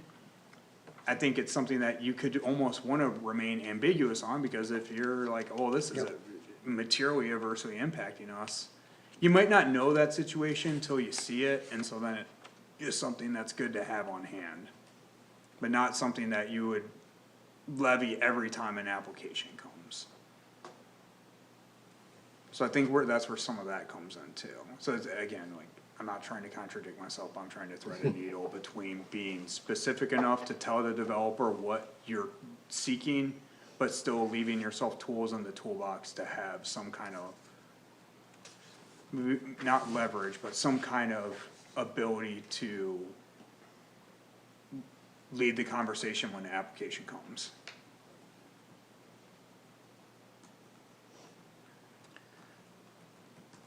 One thing that I hope we can leverage some of our expertise on the planning commission is to think about water usage and municipal water versus well, and what impacts there may be on that. What do you think about that? Cause I've seen some ordinances that we read are like municipal water only. We got the expert right here. At least if he doesn't know, he knows who he can contact to get the information. Just sleep on it, Brent. Well, I mean, there's a lot to talk about there. Too much. But, yeah, I mean, your first question, you wanna tap your natural resource, or do you wanna use, and you're still using a natural resource, and you're using, CWI water. Right. Just maybe that doesn't impact us, though. It could, It could. cause Yeah, you- they've got a lot of wells around. Right. There's wellhead protection areas like we pointed out to the south there. You know, if they have their own well system on site, they're most likely gonna impact neighbors. Yeah. Oh, If yeah. it's a big facility. Especially if they're older wells, because they're usually shallower. It depends on the formation that they're in too. Right. So, you know, with the data center, they may not need clean water, maybe they can go deeper, have less of an impact on shallower, peoples with shallower wells. What So, are- yeah, I mean, there's a lot. What do these deeper wells for some of these data centers look like? Like, what distances are you seeing? 800 feet? Oh, deeper than that. No. I mean, you know, the water that we usually use here is coming from the limestone or shale aquifers. You're typically not going below 200 feet because it starts to get heavily mineralized. Okay, So, I mean, if they're going down 400 feet and there's a good confining unit between that upper unit and lower unit, probably not gonna impact those Okay. upper, well users. Still possible if there's a potential, preferential pathway. what, So, I mean, it could happen, but. and I guess I don't see a world where like a land use like this comes before the township and some kind of like hydrological or well impact study Yeah, isn't we required as a laid it part out of the good process. here. Yeah, and I think that's something that needs to be heavily scrutinized when it comes in, because there's a lot of things you can put in there that may or may not be accurate. Okay, And, you know, there's a water well withdrawal tool that Eagle uses. It's, you know, real high level. So there's a lot of things in there that you can look at in a lot more detail and get better data for. And, you know, you do groundwater modeling. We could require they do groundwater modeling. We could require that they do monitoring wells like you put in there to determine what the impact is, pumping test, to see what their radius of influence is. So, I mean, there's a lot of things that they probably would try not to do, but they probably should do. yeah, so we built a small section on water protection, but I think this is a section we'll have to spend more time on, but I wanted to at least note that, you know, we got the framework in place. Yeah, well, that's a good start. Well, if they're gonna draw this water out of the ground, they've gotta discharge it someplace unless they're gonna put it back into the ground. Well, yeah, they could run, you know, an injection well with that and do a continuous loop. Right. So that, if they did that, that would have minimal impact on anything upper if they were down deep enough. Because they'd still be pulling that same water back in, but then they'd be changing the dynamics of where they're pumping it into. Temperature. Temperature for Yep. one, and if they introduce any contaminants. Yep. Yeah. You'd have to If monitor there that. any then. treatment, That, that's other than maybe solubility. Eagle would be all over. That would be the biggest one. Yep. Definitely change the groundwater chemistry at depth with the Good. increase in temperature, for sure. And it may increase mineralization significantly. at Oh, depth. that's a good point, yeah, might. And then they may have trouble with using that water Mm-hmm, that's heavily mineralized. yep. Have you guys at the state seen any of these studies come out of Michigan yet, of these facilities that are coming I haven't seen online? anything yet. They're too new. It's too new, Sucks. yeah. Yeah, that's what's hard about these up and coming land uses. You know, it's the same with marijuana 5-10 years ago. They're, at the state, they've actually started a new groundwater unit that's, you know, gonna address this issue, but it's brand new, they're just hiring people in, it's a new section, maybe less than 6 months. Okay. But that's good to know, and that's something to watch out for too, as we go through this drafting So, process. yeah, in the future, they may be able to provide some guidance on it. Okay, obviously then the next, if that's, there's a lot to say about the water side of things. The next big infrastructure draw is electrical. So we've got some language here in blue and in green. One thing we had highlighted that it looks like we wanted to point out, discuss is hours of operation. I mean, Mark, when you were near many of these facilities, what'd you see? What were their typical hours? They're 24 hours a day. Yeah, well, They don't stop, no, period. And is The that true of their testing- generators as well? The generators, they would test, again, the units that were close to where I lived, would have 20 to 30 generators outside, and they would run tests on 2 or 3 a day. It was a running system, so during the day, there would be a couple hours you're listening to generators run to test, but it's only a couple of them. And even throughout the night.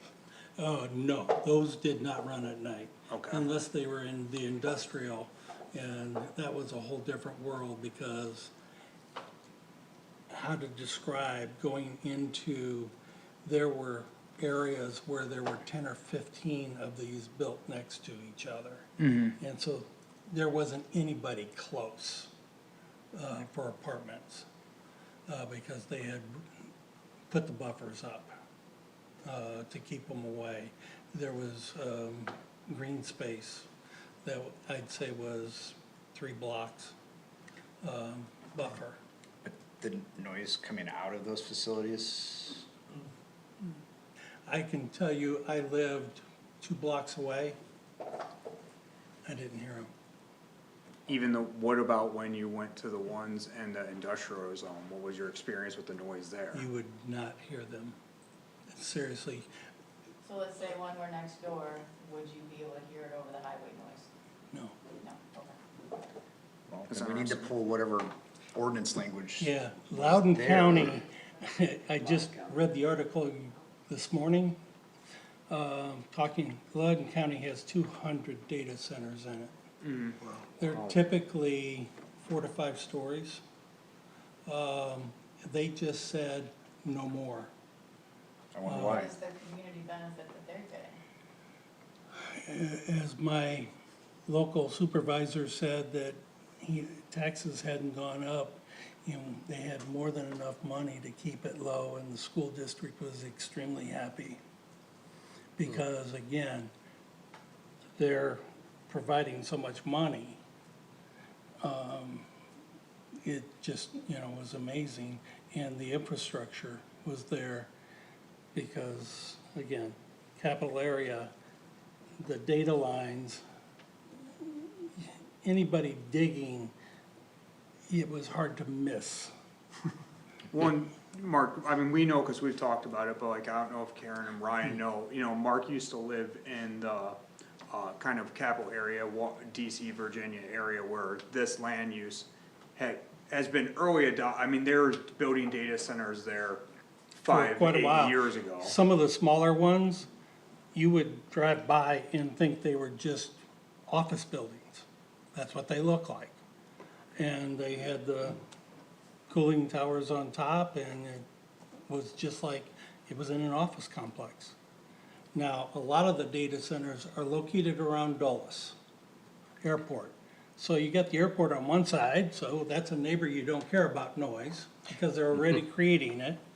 And I lived with the Dulles traffic in the air above me, so that was more of an issue to me than the data center. Well, there are a lot of national security reasons too of why Ah. these centers are built in that area. Yes. Well, and Like I say, you touch it, and these SUVs with guys coming out in all black and so forth, and I went up a couple driveways that I made a mistake, I thought it was a road. Well, all of a sudden, you're surrounded. That neighborhood, so you these get lost. These were all data centers that were built pre-generative AI, right? Yeah. And they probably are much more narrowly serving, defense contractor. Amazon is a huge one, Google is in there. I mean, trying to remember the number, 70% of the internet traffic goes through that area.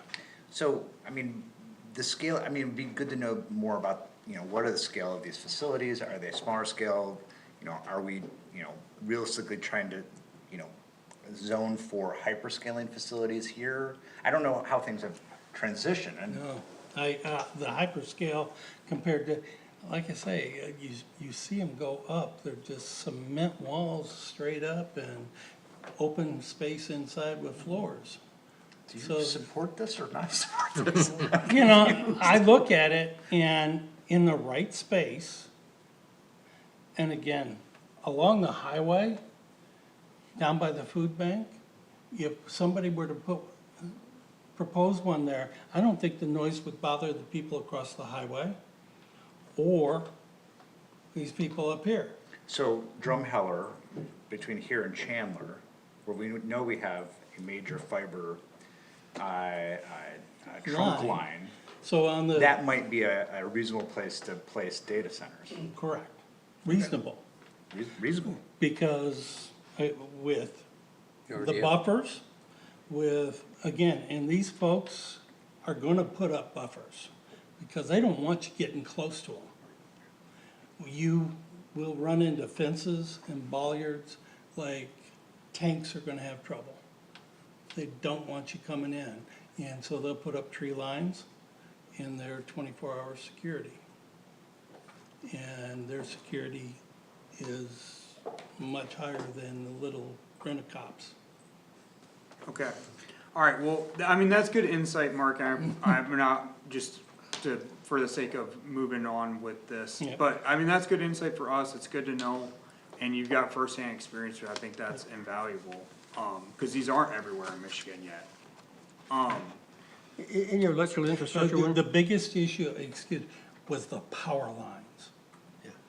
That was amazing to go through the process of how they got the power to these locations. Okay. And getting those easements and, And who pays for that Yes. infrastructure in the long run? getting it, the power plants were in West Virginia and getting the power into the DC area. Along with who pays for this stuff, in number 2 on your electrical stuff, I'd add one word to that. For responsibility for all costs, put the word all in there. Okay, noted. And I think there was a larger policy discussion about costs and power, and that's not an issue that's gonna be solved in Bath Township. And that's changing because now they're buying their own power plants. Sure. Well, I've even seen small nuclear being Yeah. proposed on some of these sites. So is there any information about dealing with non-disclosure agreements as a way of hiding key aspects of the development? That's not something I would put in the, zoning ordinance, I don't ever think, but I think it's always been, and I'm looking to you guys, I guess, on this front, it's more of a policy thing, but I think it's always been our understanding that we'd just be open about what would come. What do you guys think? What do you mean, Jason? So some of the, let Mark answer. In my mind, at some point, we're going to have an NDA, just so that we can talk to them and say, hey, are you, what we do. But then we have to say, at this point, it's full disclosure, we're open. But in that first 90 days, 180 days, where they're just trying to see where we are, and they don't want to start a fight before they've made the decision to come and do more work.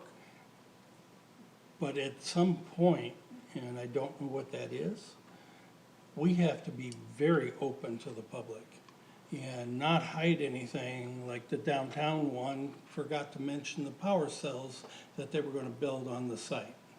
That popped up 72 hours before a vote. Well, so what I'm wondering about is if a developer hides behind, quote, trade secrets and refuses to give us information that's important for our deliberation on this. That's what I'm wondering about. And where I think this might line up is, what agreements might the developer have in place with the electrical infrastructure or the electrical provider that would reasonably allow us to determine, are they covering all costs, or is the electric supplier going to distribute costs differentially? I think everyone in the state's trying to suss that out, and I think that's an MPSC issue. It is. And in terms of the NDA though, I don't, I always find myself very privileged to just have to worry about like land use policy, and I think that's where I wanna stay in my lane on. And so like, I feel like, and that's a policy decision to be levied by people that get paid more than me. Well, what do you do when the land use is directly related to infrastructure.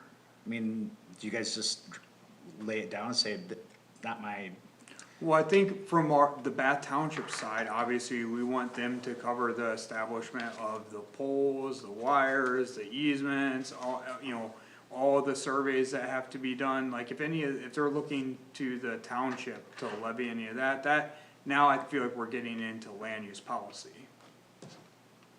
I think that's within our control. Now, when it comes to like the electrical rates that Consumers Energy charges the general public, well, I I don't know if mean, that's our role.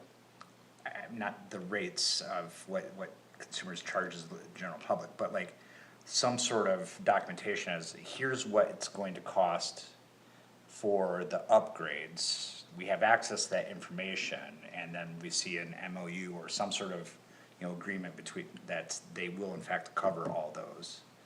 In whatever, funding mechanism they build that. Versus, we've had a handshake agreement that, yeah, of course we'll cover the costs of all upgrades, but we don't see any concrete details related to that.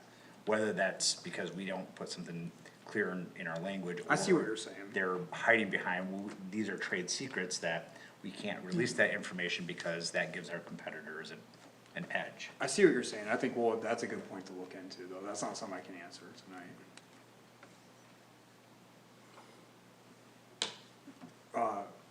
Ray, you had a point about electrical? Oh, just that, adding that one word, Okay, to all costs, okay. there's no question. Alright, so then, moving on to noise, we briefly, Wait, I'm sorry. go ahead. To build on Ray, could we add another word, two more words? Okay. So, all costs associated with required infrastructure improvements and maintenance of those improvements, would that? Good idea. Good point. Good point.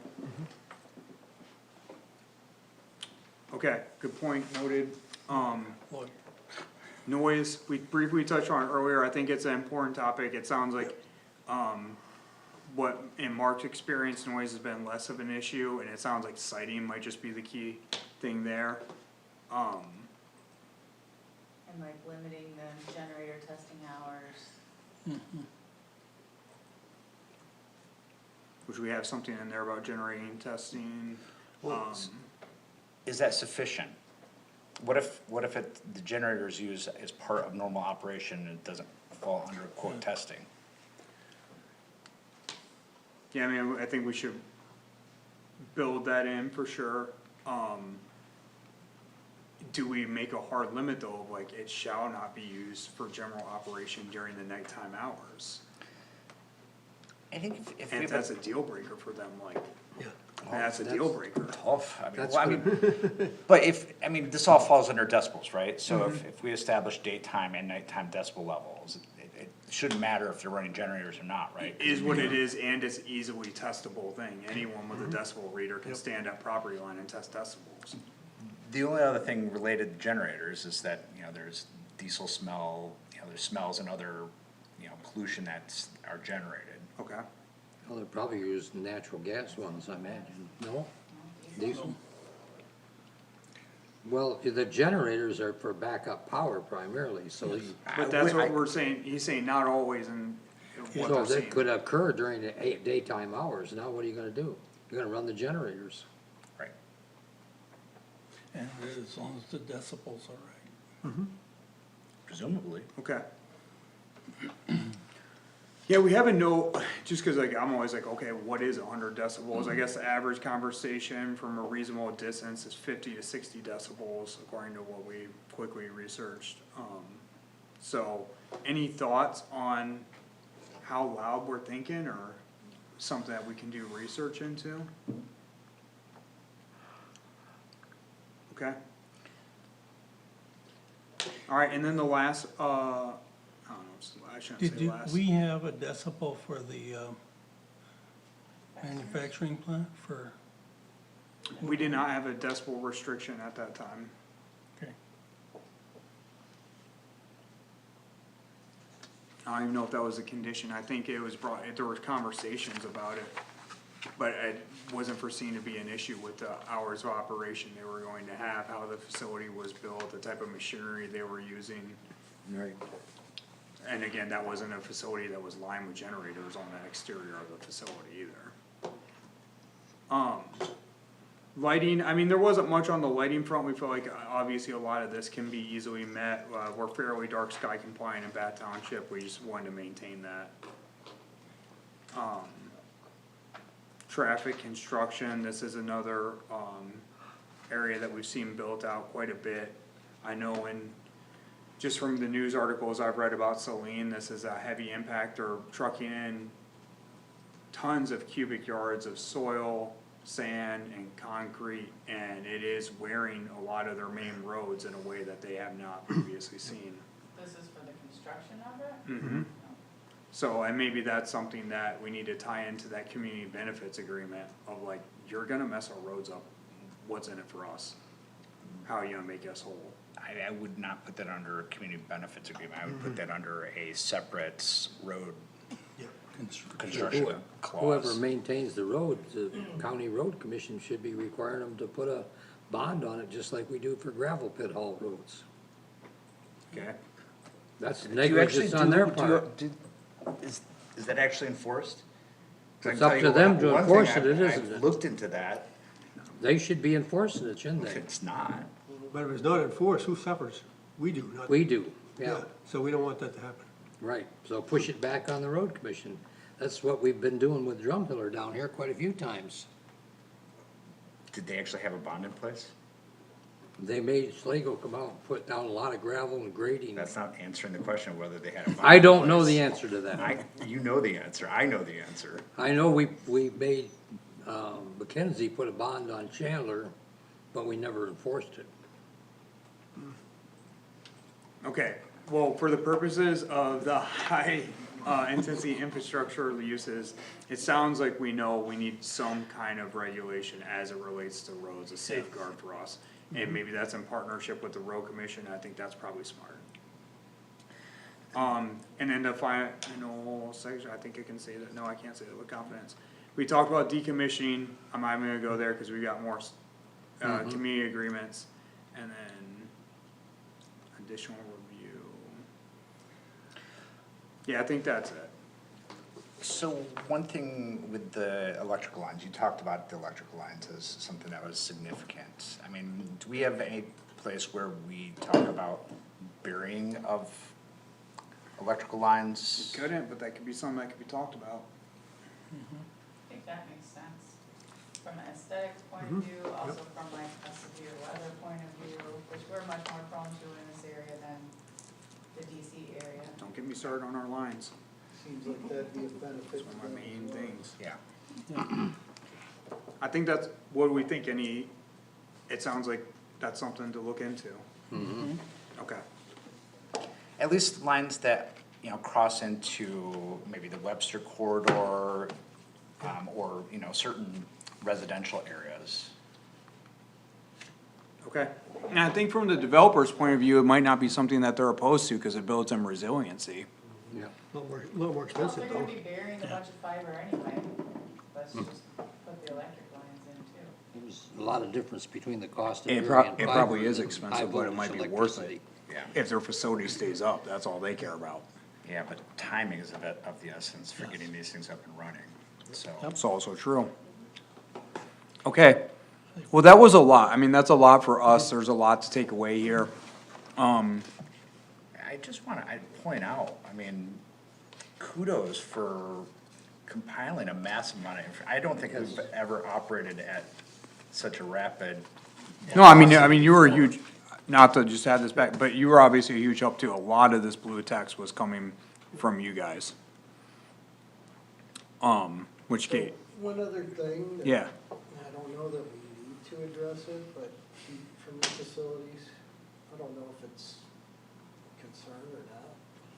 Or there should be some mechanism to reclaim it or direct it to Yeah, I don't some. know.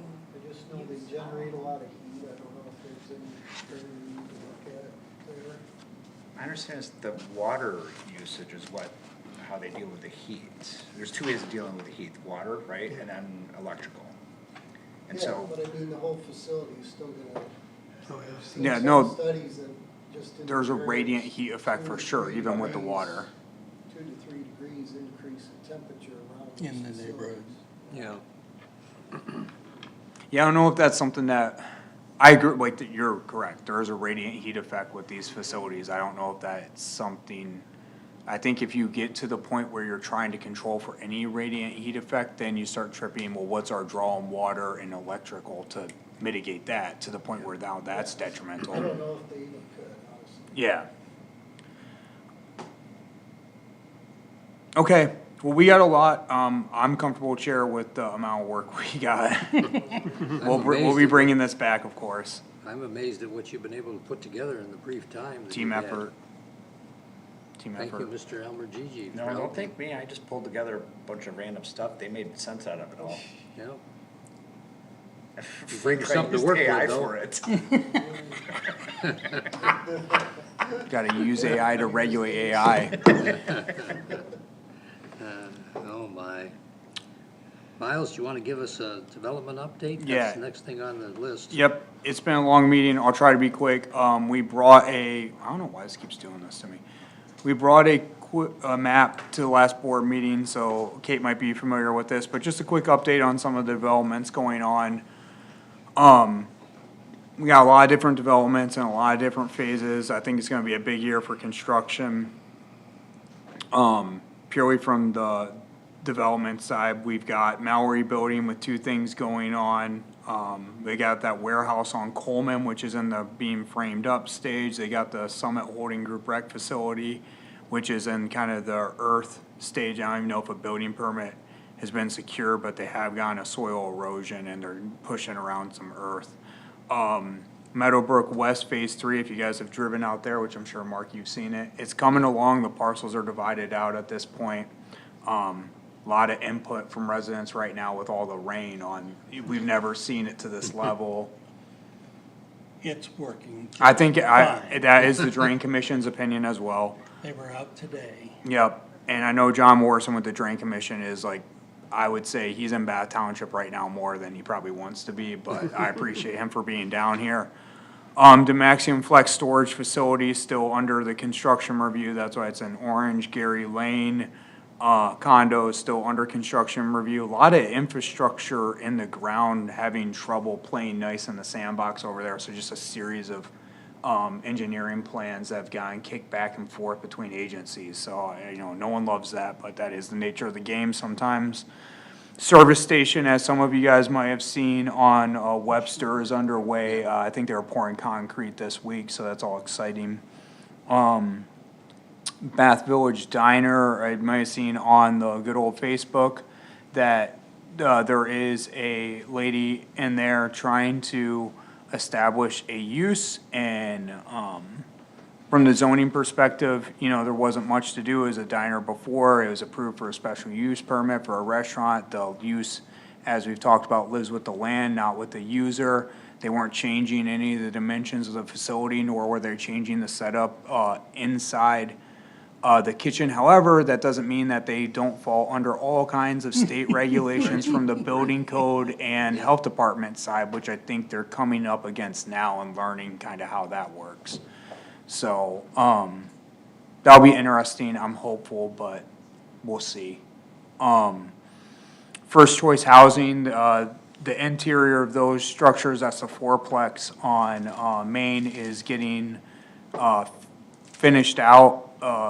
They kind of ran up against winter last year for some of their asphalt and concrete work, and some of their exterior work, so I think their goal is to be open kind of midsummer.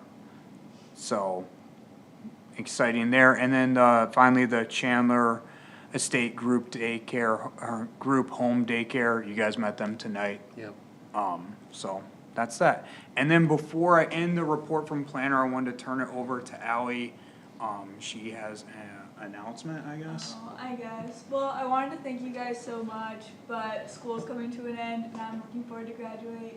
So tonight's my last planning commission meeting, but I want to thank you guys all so much. I had a great experience and I Good. learned so much. Congratulations. Thank you. Congratulations. So where you go from here? I don't know, honestly. I have a couple trips lined up right after graduation, so hoping I land something for when I get back. But Good luck. thank you, I appreciate it. Yeah, and Al, she's from the Novi area, so hopefully trying to get something closer to that area. Just from my side, like, it's always bittersweet.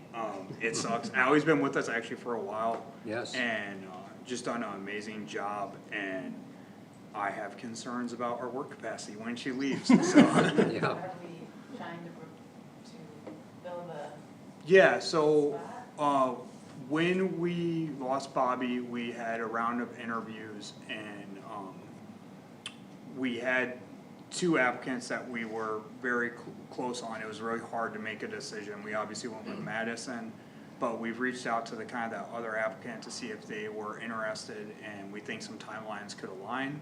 So that's our short-term plan for now. We'll see how that kind of works out. And if we have to do another call for applicants, if that's not something we feel like can be obtained, we'll do so in the next maybe 2 to 3 weeks. We do have kind of a weird schedule coming up next week because it's gonna be a packet week for us for that second meeting this month, which those packets aren't too bad because we're really just editing parts of the master plan chapters or comprehensive plan chapters. But,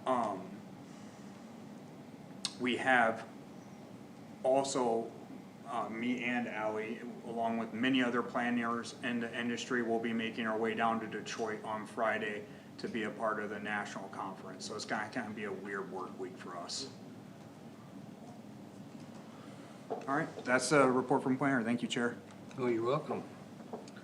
Well, we have time for some public comments, and we do have people from the public here. Neither one of you have any comments? Voyeurs. Oh, my goodness. Well, thanks for coming. Would appreciate some feedback, but if you choose not to give us any, that's your choice. We can't make you talk. You're up, Kate. All right, I'm sure, on my list, I just had, I'm sure, I told you that the Mallory project received final approval from the Board of Trustees at our last meeting. And as I alluded to earlier, the Board of Trustees has gotten a second pilot request. This is at the location, of the Noka Lofts over on Chandler Road, if you remember. I don't know, year, 18 months ago, they came with sort of a preliminary plan for some apartments Yeah. where Miles has their, and this plan is now pilot request Oh, my. for apartment complex there, which is obviously different than what we heard before. So we're gathering some more information on that. As I mentioned earlier, we kind of asked that question about can we say yes to one and no to the other? And I Yeah. think that, although they are close in geography, I think they are drastically different economically.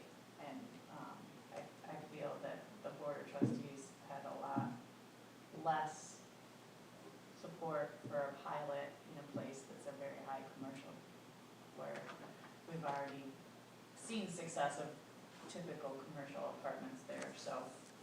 Is this Westpac? I think Karen mentioned It's that not. maybe. It's not? It's not, okay.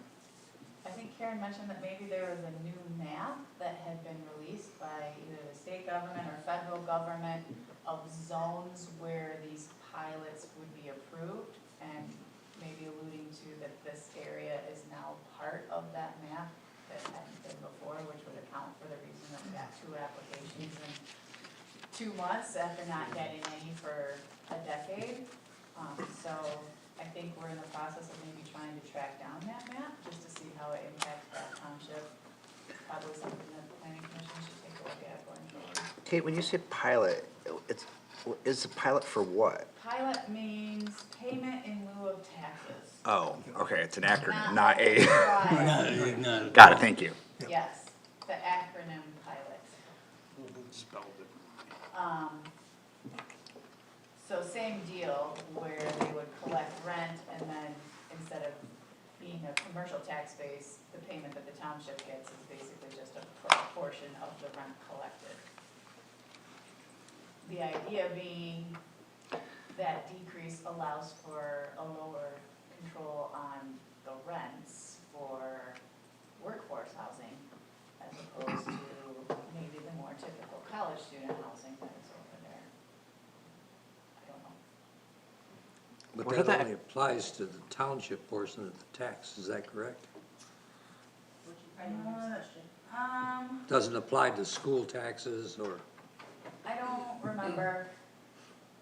So it does, there's just distributions are still there, they're determined by the county treasurer. It's just less all the way around. Like, the ones that we get, the money that we get, for, Hawks Ridge is like a couple $1,000s. but that's township tax, is that correct? Correct. Do they still get like There's a the distribution, but portion it's, that goes to the schools and the portion it's that much goes to the smaller. county? But that's smaller too. it's Every everything line item smaller. is smaller. So, The total amount collected is like $11,000 a year, the township's portion is 2, and then all the other, taxing entities get a portion, their portion as well, so it's all smaller. well, that's interesting. So they can't opt out of this. You make the final decision at the township level for their tax rate. Well, that's really Percentage of, interesting. I think 4 to 10. That's really interesting.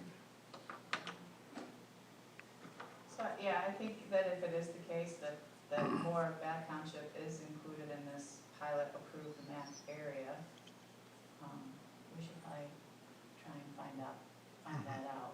Actually, Miles did look You into did? it now. Okay. It's a very small portion of the township, it's in that corridor, right there. It's like 2 little red squares. It's essentially like the projects you got are the Are area. they- In the whole Which I mean county, does explain In the whole it, county, but In the whole in county. the whole county. yes, that's the Nothing portion. into it. Okay. nothing into it, the golden child. Right. Are we hurting for development? I mean, This was happening levels of government above us. no, I mean, in terms of, it sounds like the board is trying to make a decision as to support these or not support these, right? It's affordable housing.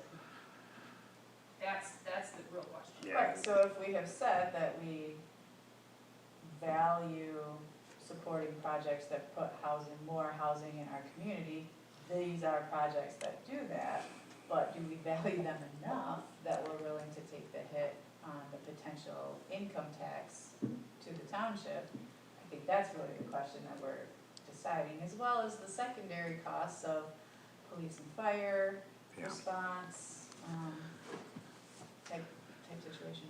So, I mean, we've already discussed this, but I mean, like, who really benefits is East Lansing, right? Based on location. In terms of, what's the term? Spin-off development. Spin-off. I think Spin-off, probably, yeah. yeah.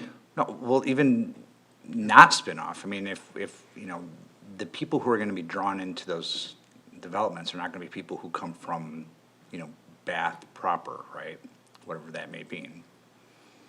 Oh, I have no idea, but That'd be a hard call, I think. I don't know. Well, I think it is, so. But as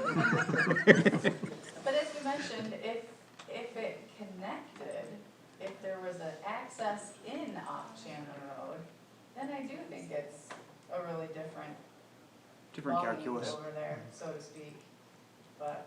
It's just hard. There's an economic sink. We do know this, like in Lansing, East Lansing, and that's always been like a hard thing with Southern Bath is like, there's such a pull factor of economics to that area. And, you know, how do you mitigate that? I think this land use is falling into that void Yeah. too. Well, I mean, we could probably make the same argument about the current no co-ops. There's probably not a lot of benefit to Bath Township to all of that population, other than tax base Yeah. going into their. The key difference though is like they're not asking for a subsidy. Right, Right. exactly. And we had just asked for sort of a comparison of, you know, what would the rent be in these versus the no co-ops that are already there? What's the tax income to the township versus the no co-ops that's already there? I think it's really easy to make a comparison between the proposed and then the commercial that's already there and we have that data for. It's kinda harder to make a comparison in the tower situation because there's really nothing like that over there other than the current residential property, which we're getting like a few $100 a year from. So, I think that was it. So does the pilot end if they change the use? Because there's an income Contract, requirement. there's a contract that goes sometimes decades long. I mean, these are investment groups that run these. The Tower Road, they have some in Ohio, they have some in the Coldwater area, they have some maybe in the Monroe area. It gets and they're based in Ohio. I mean, this is an investment group, this is how they make their money, so it is a long-term. So that area, we've had, development go in, and then that development changes in nature, right? So we've had, Yeah, there were apartments yeah. and they went to Well, yeah, so- restaurants and went to storage units. and- yeah, they went to storage units. Right. You know, this is a strategy, right? And so the question I have is, you know, does the pilot agreement, payment in lieu of taxes, go away if the nature of the land use changes? And then what is the threshold for the nature of the change? Yeah, I don't know on that. So in terms of, the agreements can last, like, let's take 10 to 30 years. So we make an agreement with them that your taxes will stay at this percentage for, let's say, 15 years. At the end of that 15 years, they could ask you to extend it, and if you chose not to, that is my guess is where they will offload it and it will become something else. Let's say after 5 years, they convert half the apartment units into self-storage. Then they would lose that. Then they would lose it, okay, They would lose the payment. okay. For the whole development or for that portion? I think for the whole The development. whole development, because it's based on them, being affordable at a certain percentage of. Okay. 20% Like income, like 50% Okay. of, income, Alright. And something I like think that. committing to so many units as well. Thank you. I think that was all I had though. Yeah. Thanks, You Kate. guys have any other questions? Thank you. Go ahead. Nope, nothing? Nothing here. Nothing. Ray? I got a couple questions. On our Kessler development down there, he had a way of, he could put that whole development in with gravity sewers or a lift station. I understand now he's kind of leaning toward the lift station. Yeah, there was a conflict with Board of Water and Light and some of their, requirements on how their water lines were going to be located in the ground and the exact depth at which they wanted their water lines, making, at least in the developer's view, with SCUMA tentatively saying, I could see, you know, they never wanna take a side too far in either direction, but saying like, yeah, this is at least reasonable that they're feeling this way. But saying, if they have to rearrange all of this and meet Board of Water and Light standards and still try to gravity feed, we're starting to get to barriers of entry and costs that facilitate maybe the review of introducing a lift station. Yeah, the problem I've got is, he could put gravity sewers in, which may cost him a little bit more.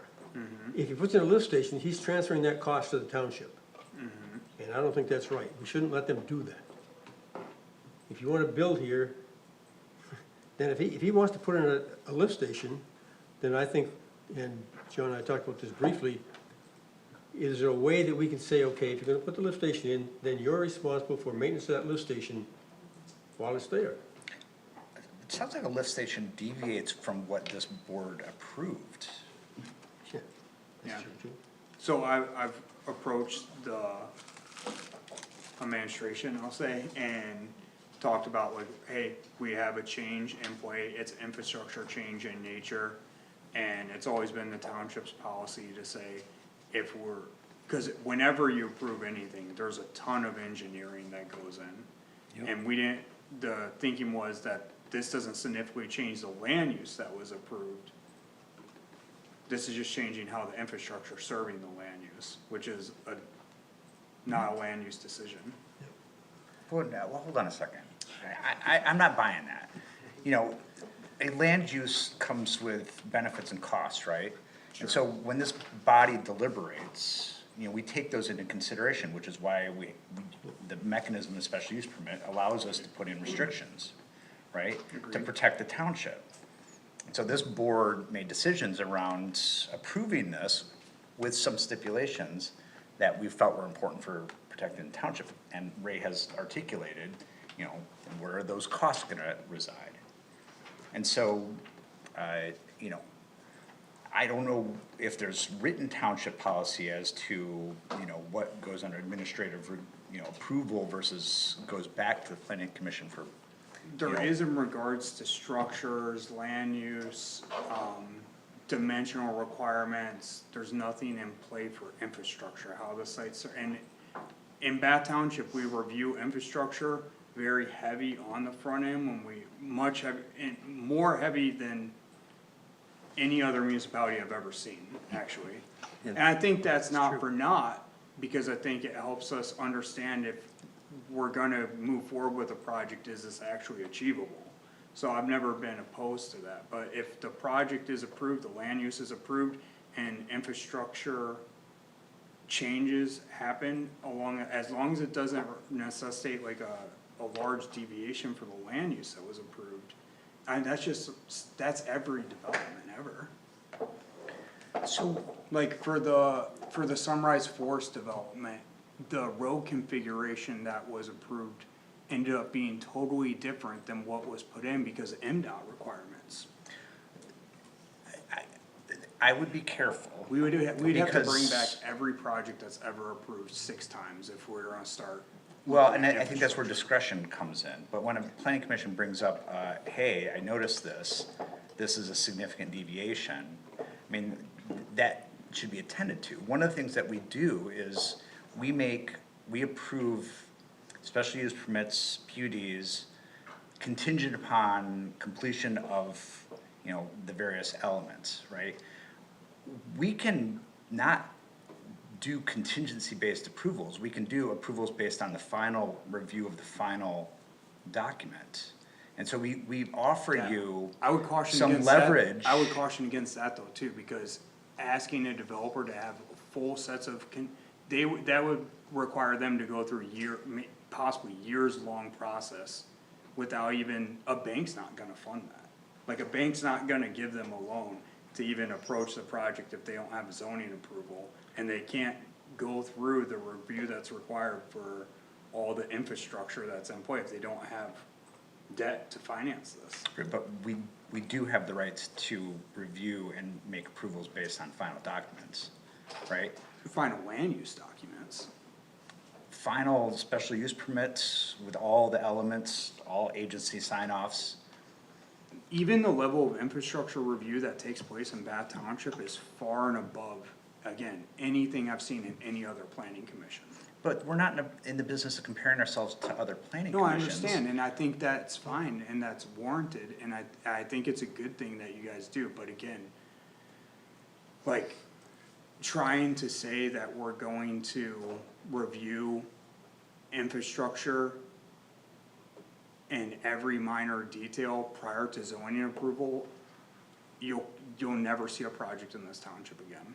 Yeah, you'll be so vastly out of line Right, with and what's standard in and that's this where industry. discretion lies in, but If I'm you- guessing, but if- what I'm arguing is that it sounds like, you know, moving from a gravity feed to a lift station does rise to the threshold of being of peak interest to this board in terms of what we've deliberated on I do and, agree. and made the decisions on. I agree with that in the board capacity, the board is, and if the board advises that that's something that's in peak interest to them, and they would like administration, direct planning, and township engineering to review this and bring it back before them, that is always within their ability.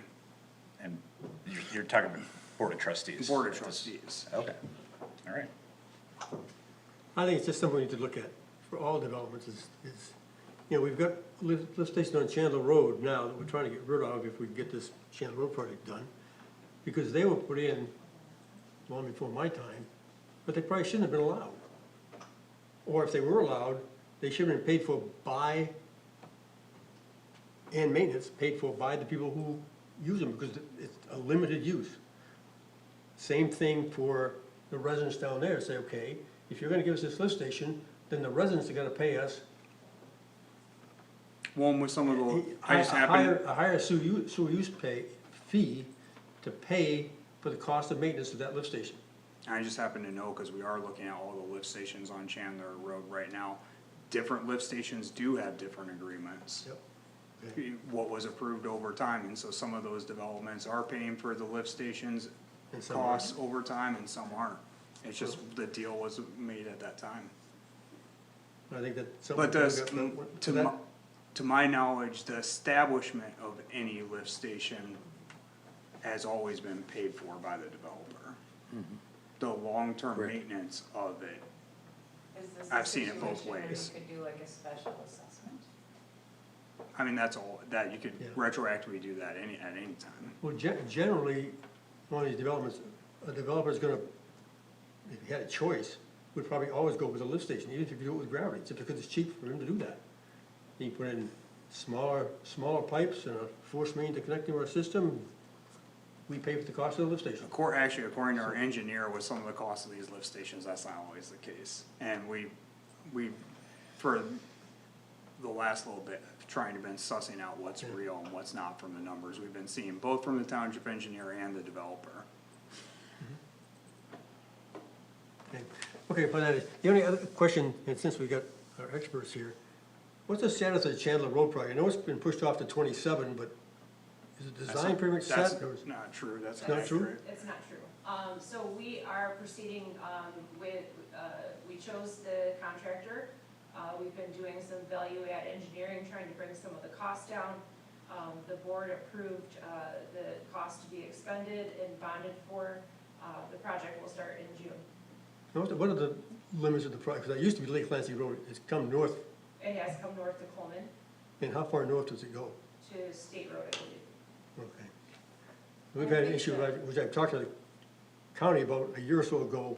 I called them today, that nobody could answer my question. Well, there's nobody there that answered the phone, let's put it that way.